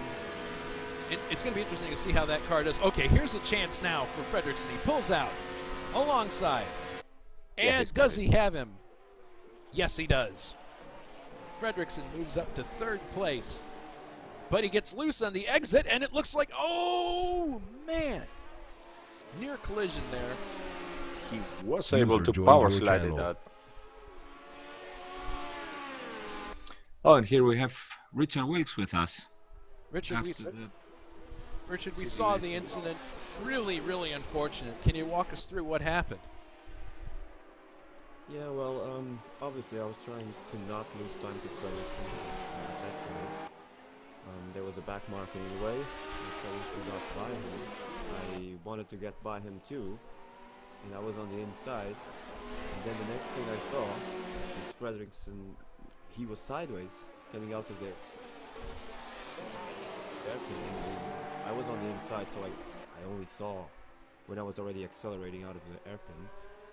And this guy was beside me, and there was really only one space where I could go, and I tried to go in that space, but then at the last minute Fredrickson's car just came back to the racing line, and well, there was nothing I could do. I was going to try to swerve to the other side, but you know, if I was on the normal racing line, maybe that couldn't happen, but, you know, if I had more space or something, but it was all too fast. You hadn't any more place to go, I can tell you, watch the replay. So you made the right decision, just the gap closed as Jacob's car moved at the end of his spin rearwards. Yes, that was basically it. I had, you know, I couldn't go to the right, there was a car there. I could go to the left because Fredrickson was there. So even if I would have hit the brakes, there was nothing, I couldn't stop the car. The sad thing is that he was able to go on. Yes. Whereas you took the worst part of it. Yeah, my car was suspension was it wasn't going straight when you was in the air.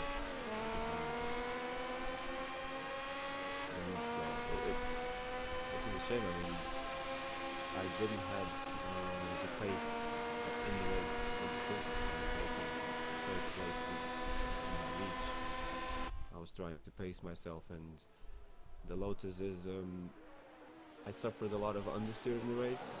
I went for a more conservative setup with more wing in the race to try to finish the race and not make mistakes. Lots of people were making mistakes. That's why people could pass me, especially matchers could pass me easily down the straight. But I don't know. I don't even know if it was the right decision or not because I only lasted half the race. Well, we're sorry that you're out of the race. But having the Lotus for the season, I'm sure you're going to have many more opportunities to have great races. So, but a scintillating drive for the pole, that's for sure. Well, thank you. Yeah, the car works better. It can compensate for its shortcomings better with an empty tank. It was Alberto for sure knows. He will explain why I suffer so much understeer with a full tank in this car. Man, and Juha Boss's bad race continues. He has another drive-through penalty assessed to him. My goodness. Yeah, not a good day for the team. Are you sure that that this race isn't being officiated by USAC? I'm tempted to look in the pits for USAC, man. In any case, now Fredriksson is solidifying his third place here, and it's going to become a BRM battle here now. We have Ray Riddall catching David Jakes, a P16. Yeah, David Jakes is likely a victim of his tire wear because he has been driving more aggressively. We have seen him smoking the tires regularly. Yes. And he fell to Jacob because of that. Look at that. Oh man, he's having difficulty exiting the clubhouse. And he's also likely to pay the price with Ray Riddle in a moment. Okay, we've got a yellow flag here, so no... Yeah, there's a car coming back. That's super close. Oh, David Jakes gets the back end loose again. Here's... Well, Ray may not be able to capitalize this time, but definitely, I think you're right. The tire situation for Ray is much better than it is for David Jakes. He hasn't been in a lot of tense battles throughout the race, so... And this is not going to be a pleasant end of the race for David Jakes when you're struggling with a car that is ill-handling. Yeah, here he is locking up again. My goodness. I should also say that Grant Riddle took the lead and has opened a gap of 4.5 seconds to Richard Coxon. My goodness. No, we've been quite busy. We've been busy with that, so we missed that Grant, I guess my reaction to that would be that there was probably some kind of a mistake on Richard's part that let him by, because this wasn't a simple, oh goodness, we're going to have to keep an eye on that. At the same time, we keep an eye on this BRM battle. Oh, David Jakes goes into the dirt, and there it is. He loses the position to his teammate, comes back on the track. He's got his tires covered with dirt and grime. So he's going to be on pins and needles for a little bit, but yeah, he's definitely his tires, to quote Gene Shepard, they're only tires in the academic sense. They're round. They were once made of rubber. So he's going to have to soldier on. I mean, he can't have any more incidents like that, or he's going to lose his points. He's down to 2 points now.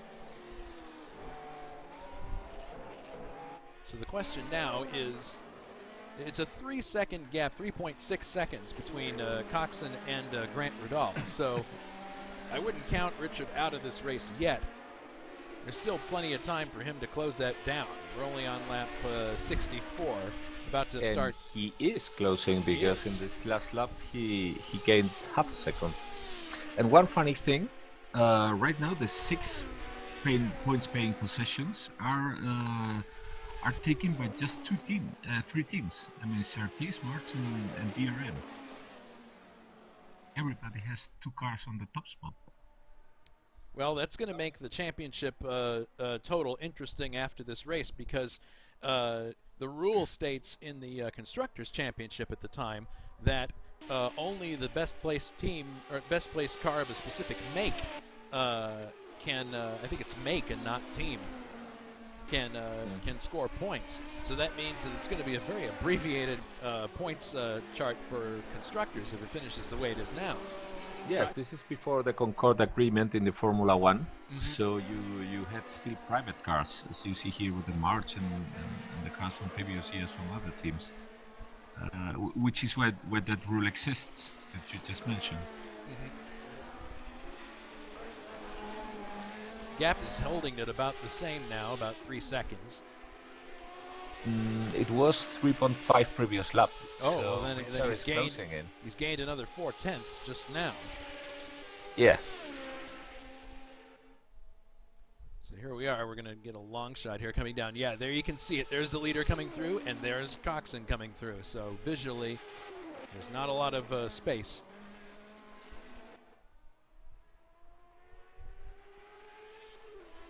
There they are. Second place coming through. Yeah, the difference, however, is probably impossible already for Jacob Fredriksson, because that's 30 seconds, 33rd behind. Yeah, Richard. he's 33 seconds. He's just now coming through the start-finish area, but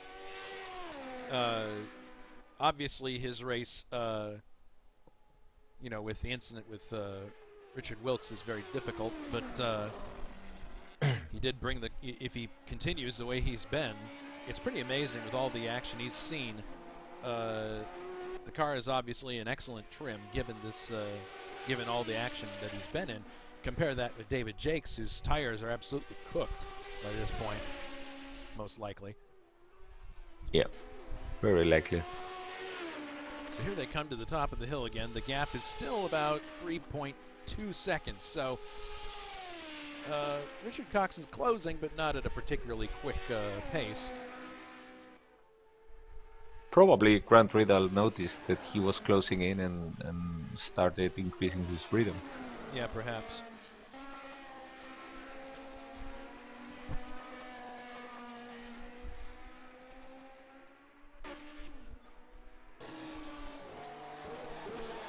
So David Jakes is still in 5th place in spite of that off-course excursion he had. But he's about 3 seconds behind his teammate. And the last sorry, go ahead. No, I was just about to say that Martin Lassina is now 10 seconds behind him, so he had a good cushion, and that's what saved him when he had the out-track excursion. It'll be nice to see this March Alfa Romeo finish in 6th. It won't if assuming that Fredriksson finishes 3rd, it won't score points because that's a March ahead of him. So, but Lassina's driving a car that. Well, the constructor won't score, but Lassina certainly will get the point. He will certainly get the points for his individual effort, and so he is at a slight horsepower disadvantage too with that Alfa Romeo. Now Richard is under 3 seconds, 2.8. Okay.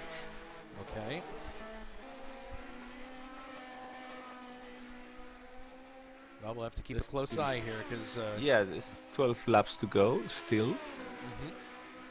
He's certainly driving on the edge. He's yeah, at this point, whatever you are going to do, you better start doing it quickly.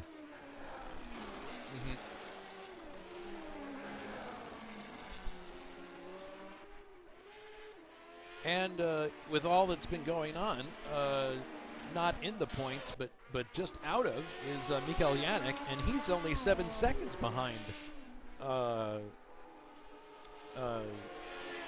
Lassina. So who knows? Maybe if he mounts some kind of a charge, maybe he could find himself in a points-paying position. Depends on, again, it depends on how well he's taking care of his car. Richard Coxon sets his fastest lap of the race, 1:15.034. He's flying. He is. You can see, and you can see their third qualified is also in flames in our telemetry, which means he's going. That's Jakob Fredriksson. Yep, Fredriksson in second sector is looking really, really fast too. So he doesn't think the race is over by any stretch of the imagination. Well, he likely doesn't want Ray Riddle to catch him. Yes, that's probably the other thing that's on his mind. And as we've pointed out in previous on previous laps, Ray Riddle, his BRM is in better trim, obviously, than David Jakes. He's been a little bit more gentle with it, I think. Is what we can. It'll be interesting to talk to the drivers after this race to see if our suppositions are correct about how their cars. Now on flames, the leader, Grant Riddle. So Grant's responding. Yeah. But the gap still is closing. It's down to 2.2 seconds.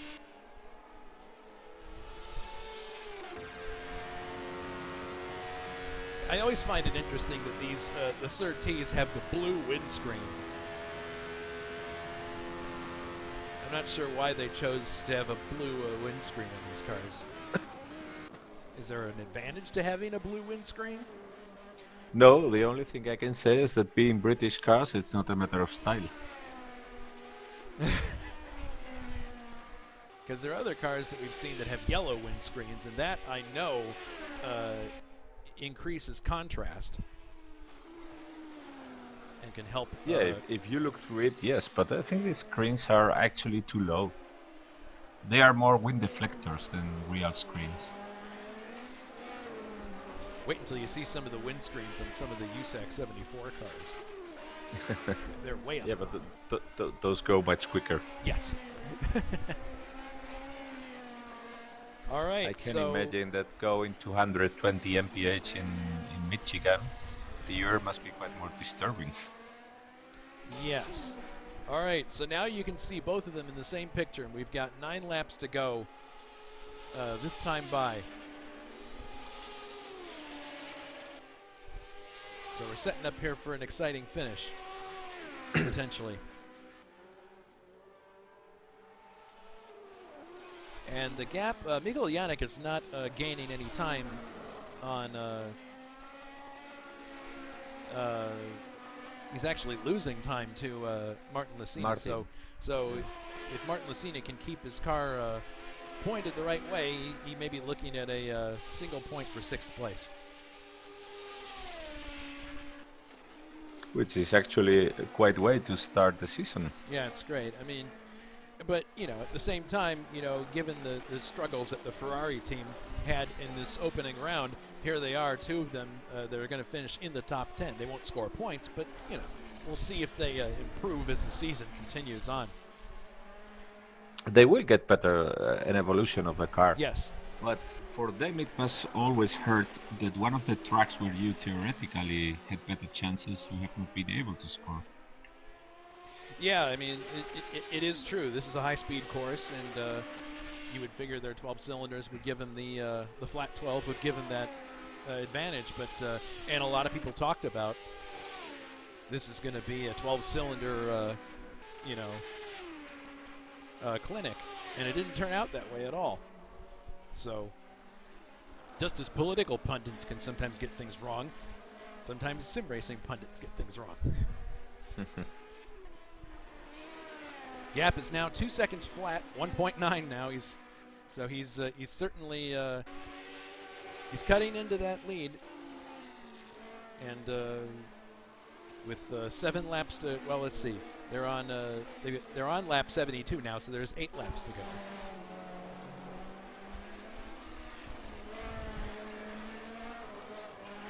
Ooh. Oh, Grant ran wide there. He's starting to feel the pressure.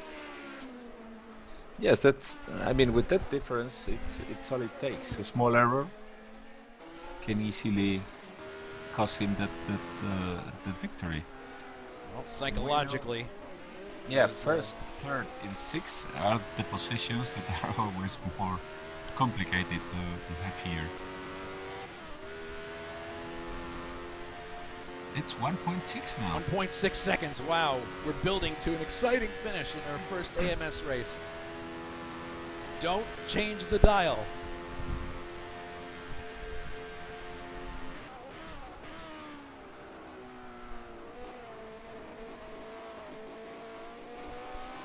Runs wide again. He's certainly it's 1.7 now, but it's slightly higher at this point of the track, 1.7.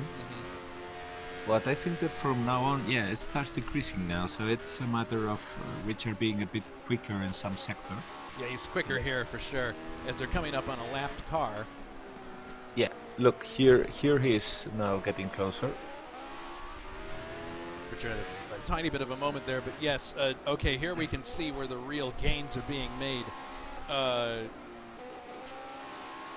Grant is not quicker on this back at the end of sector 2. Both went really close to that barrier. Well, they're definitely letting it all hang out now. I mean, obviously, That Grant's. Armco will need a repaint later. Yeah, they're putting the Goodyear logo on the side of that Armco. 1.2 seconds. My goodness. So he's cutting into the lead at a rate of about 0.2 each lap. Yeah, at this point it's a bit higher, because this is the section that Grant Riddle is going better. Likely also probably has less wing in the car. But then Richard gets very close in And the Grant last. has got not 1 but 2 cars that he has to negotiate here. Adam Hackman being one of them. Oh, he gets slightly balked here. Adam lets him by. He lets Richard by. Oh, Richard's getting really close now. The gap's down to half a second. 0.5. Francois Yeah. Remen is just ahead in the McLaren. The lap car did benefit Richard much more. Yes, he did. Yes, it did. He balked, and it's not anything against the lapped car or the driver. It's just that the cadence of corners. It's very difficult to, even when someone's trying to make room for you, get by a lapped car in that really fast bend, the Jungsky sweep. We'll see what happens now, because getting there is one thing and passing is another. It certainly is. Oh my goodness! Oh no! Bremen and Grant almost come together. That could have ended in tears. Yeah, but Remen he had nowhere to go. He was completely on the inside. Grant was maybe there a bit eager to get by. The pressure is definitely getting to Grant as we have the leaders now right together, and Coxon goes by. That's a pass for the win. Let's see what happens now. Well, I mean now Grant's got a counterattack. We'll see what happens. And there's Grant. still 4 laps to go. Yeah, 75, 76, 77, 78, and 79. We're on lap 75 now. Oh goodness, really, really close. That's the pressure on Richard too. Yeah, I mean now it's an inverted situation. Richard's going to have to drive defensively at the same time he's driving as quick as he can. This is theoretically the section where he's quicker. Oh my goodness, No. Grant is over-revving the engine like crazy. He's got to be really careful. Yeah, Grant is quicker here on the straight. I think he has less wing. You can see that he's getting a bit closer. Oh yes. The car being quicker. Well, that would certainly dovetail with what we see going on the other side of the circuit, where he doesn't have the. Will he go? No, he won't go for it.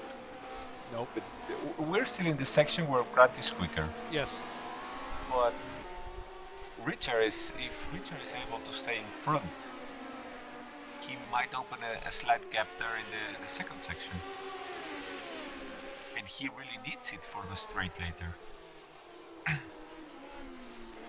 75 laps are complete. We're working lap 76.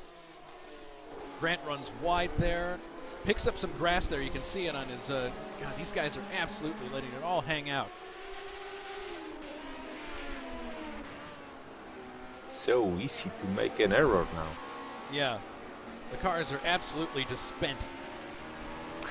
Now the car in front is hindering Richard a bit. Martinelli. He might pay dearly for that, because if Grant is too close here in this section, he has the advantage for the lower wing. He may very well be able to strike here. We'll have a look here. But of course, Richard is benefiting from the slipstream. he's getting the slipstream from Philippe Yeah, that's Martinelli. going to save him. Let's see 3 if laps he to go tries. now. 3 If he laps. puts the car in between, no, Grant of course didn't want that. Grant runs onto the curb again there, but he's cleared off the. You can see. Oh man, he didn't hit the grass that time. Ray Radal has been given a drive-through penalty. I wonder what caused that. Really weird. Did he potentially cut the track somewhere? I don't know. Yeah, Maybe. Yeah, that's sometimes when you go out of the track, you actually cut it, even if it wasn't your intention, of course. And Yeah. This game is, I must say, very strict. It Much is. more. It's extremely strict.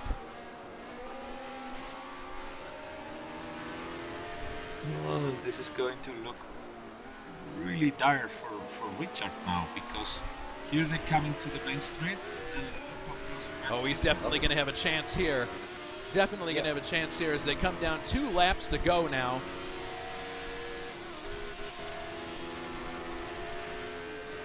There you go.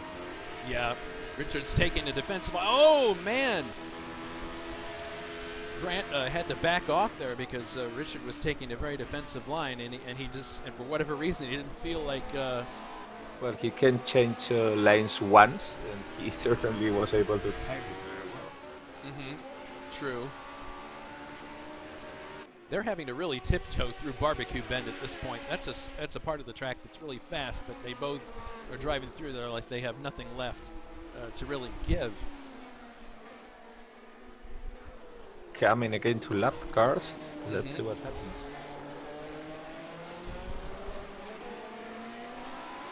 There's that penalty again for Ray Riddall being announced.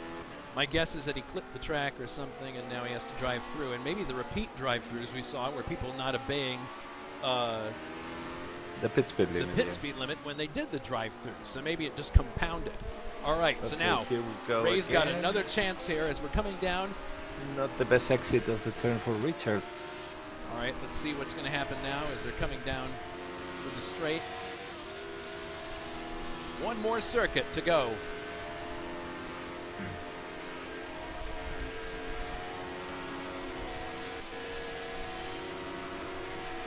On the outside, having a look, but Richard's got the inside line. Yeah, but wait till corner exit now. Corner exit, he's clearly faster. Oh, Man. that was Oh, you can really see right tight. there how loose Barbecue Bend is for these guys. Coming through. Junksky sweep. My goodness. This has been an absolutely fantastic race, and we're treated to a real battle royale towards the end here. Tire smoke, locking up, drifting. These guys just absolutely, they don't want to leave anything on the racetrack.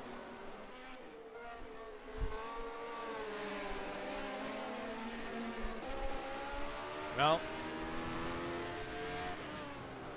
I think Grant has given everything he has. It's gonna, if he's gonna do it, it's gonna be here. But he doesn't have quite the best exit there. So barring any catastrophe, it appears that the race is going to be won by Richard Coxon of Sheffield, England. He crosses the line and wins the South African Grand Prix. His teammate second. Excellent run to the finish by these two. And it was basically a Surtees show at the front with these two, although we did have some absolutely fantastic battles in the back. Congratulations to Richard Coxon on a great drive. Here's the third place car coming up to the line now. Jacob Fredrickson in the March. An excellent race for him. Although he did have that run-in with Richard Wilkes. I'm sure that he's going to be getting the stink eye from him. But, racing incident. And there is third place for Jacob Fredrickson. David Jakes, after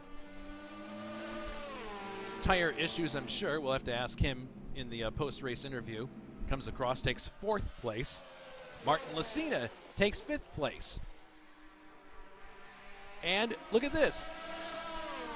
Mikko Janek is going to take sixth place in the Ferrari because of the incident or the penalty that was assessed to Ray Riddall. So yeah, you can never discount the Ferraris in no, the you end. cannot. And so he gets sixth place to match the six on his car. 1 point for Mikko Janek. Let's go back through the rest of the order here. Seventh for David Yunt. He didn't get a lot of TV time today, but that's a fantastic result. Eighth for Gerard Rion, the other Ferrari.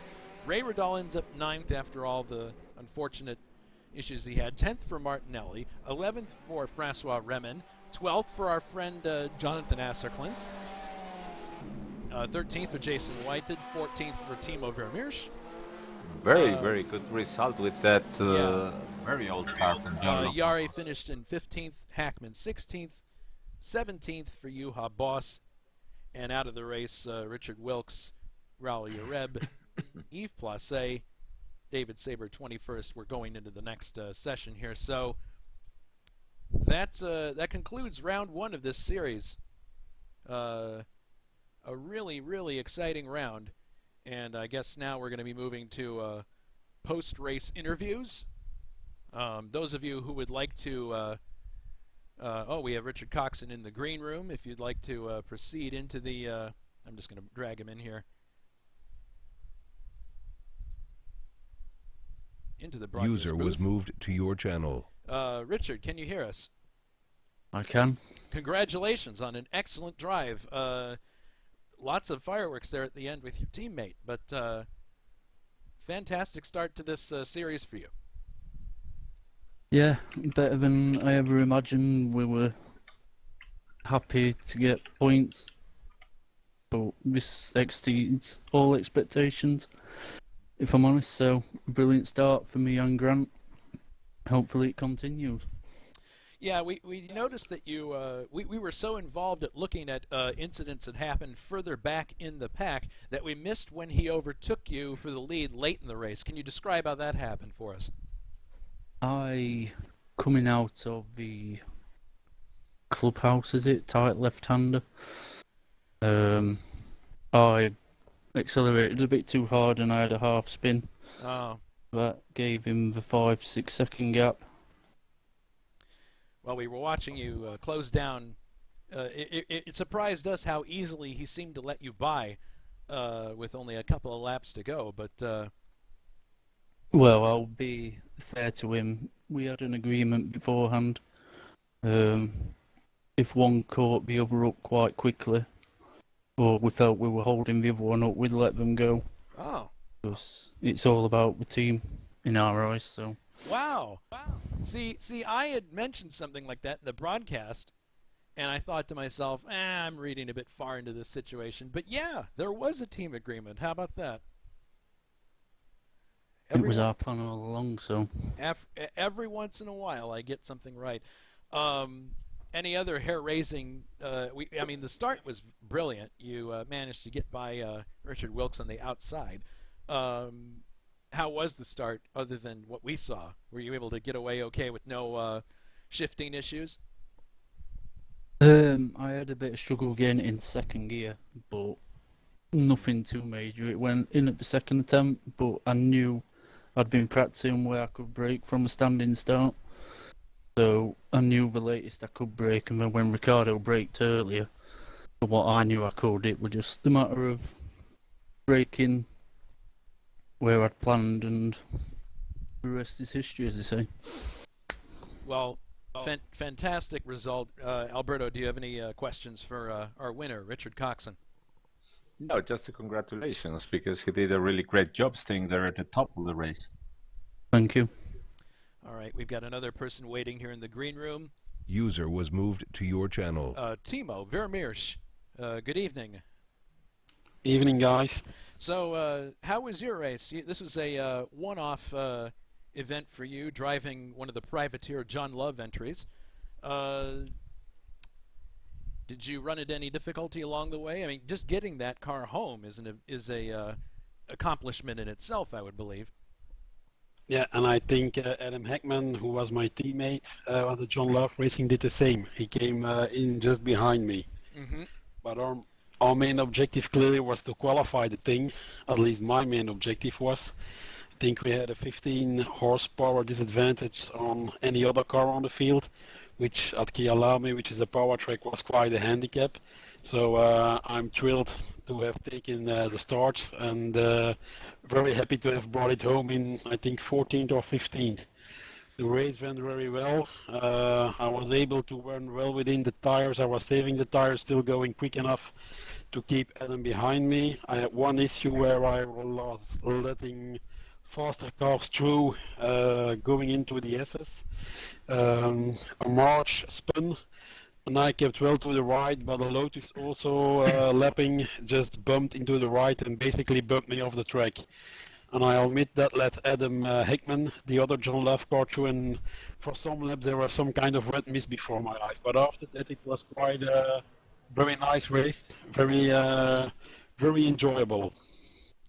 I'm sure that we'll be hearing about this in your intersection diaries eventually. But how did you find AMS and the mod itself in your first race with it? The mod is fantastic. I think I've already put it on the forum. It's a brilliant mod, and any time we waste writing other things about this time wasted not driving it. The cars behave really fantastically, and I would be thrilled to have a chance to have some more races in this, maybe in slightly more powerful cars, to be able to be more slightly more to the front. But it's really a fantastic job. Hats off to all the guys who have been working on this. Well, I know that they appreciate those sentiments, Timo. Thank you very much, and good job bringing your car to the finish.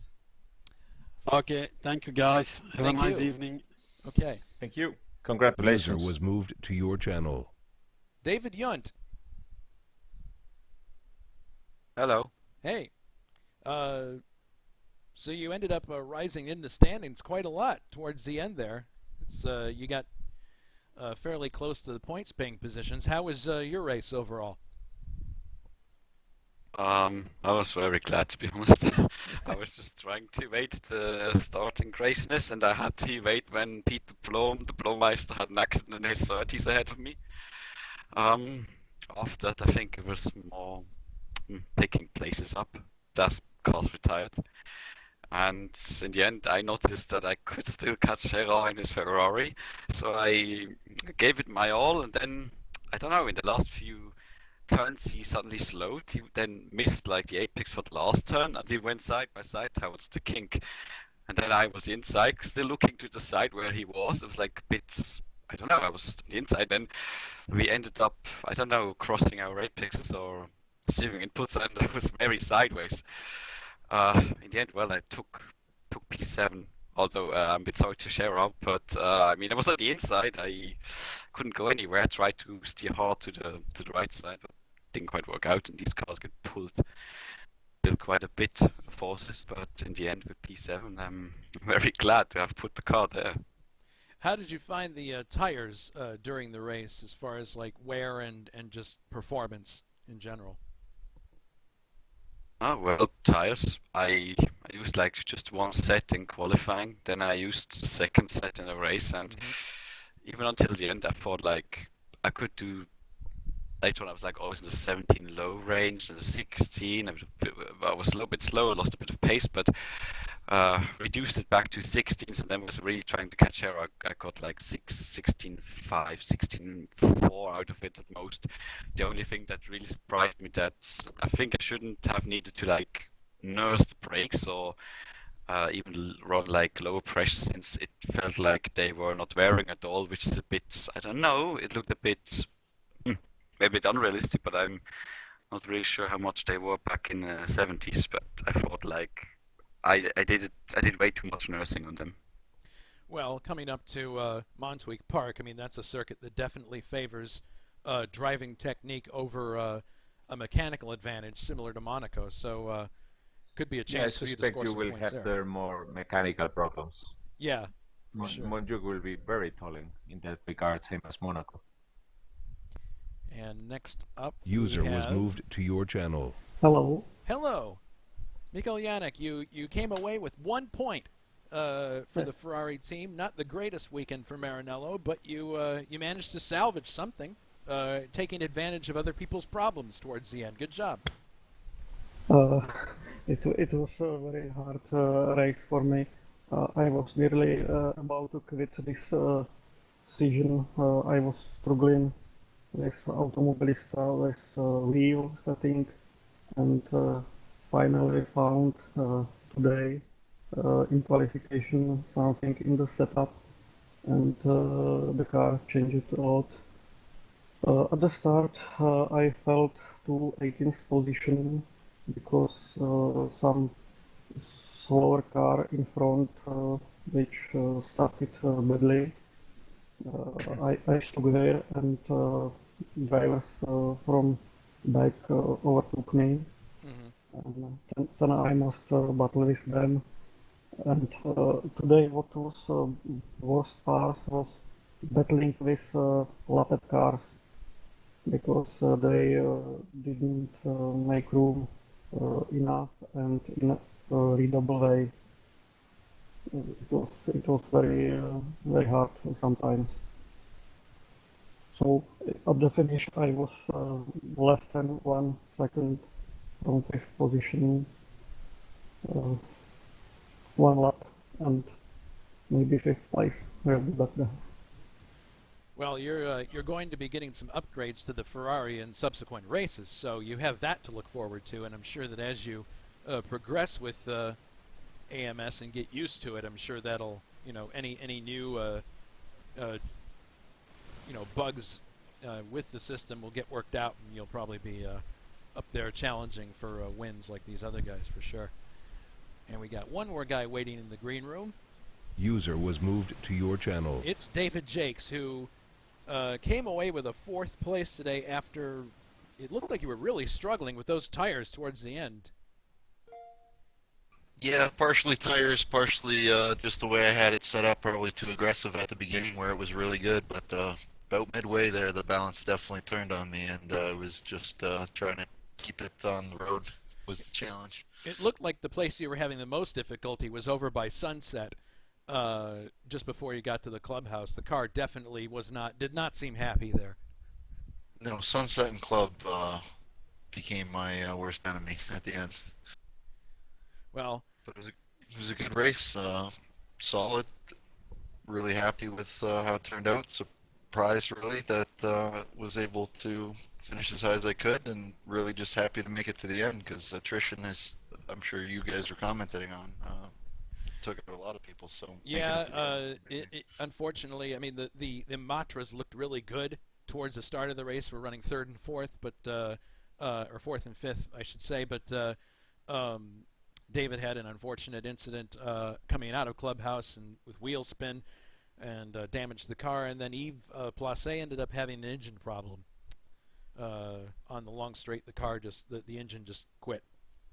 So it was too bad for them, but I mean that basically opened the door for you guys to move up the order. It's unfortunate that your teammate Ray Radal was not able to score points too.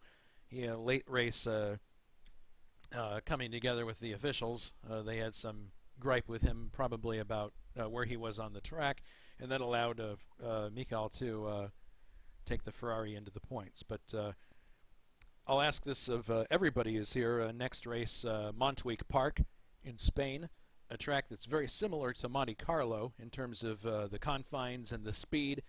What are you guys looking for in that race? Obviously a very different race than this one, but what's your mindset going into that one? Got to work on the balance. That's what I focus on. Something that's going to hold up for the whole race there. You don't want to be out of shape between the walls, that's for sure. Probably for us it's getting over the understeer. Because this car does have understeer, especially on the last portion of the track in Spain. We might struggle with the high speed corners, but we'll see. We'll take it step by step and see what happens. I will worry about Watkins Glen instead. That's true. Timo's as he's doing this one-off. Yes, Watkins Glen is coming up March 25th. Which will be after Spain. It's actually very much as it was in real life in '71, with Formula One people going over the Americas to drive Can-Am and the same. So our drivers are also simultaneous in both championships. Well, there's another way we replicate history.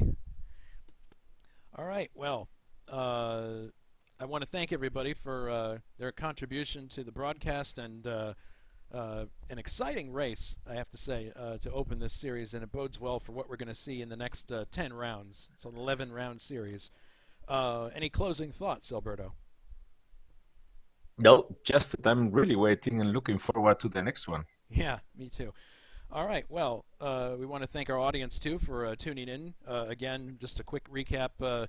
Richard Coxon wins from his teammate Grant Radal, and Jakob Fredriksson is in 3rd. On the 11th, we have the Grand Prix of Spain, and then on the 25th of March, we have Can-Am Watkins Glen. So, for Alberto Ibañez, David Jakes, David Yunt, Jonathan Asserklinth, Mikael Janek, Richard Coxon, Richard Wilkson, Timo Vermeers, this is Jason White saying so long from Kyalami. Thank you and bye-bye. Bye. User disconnected.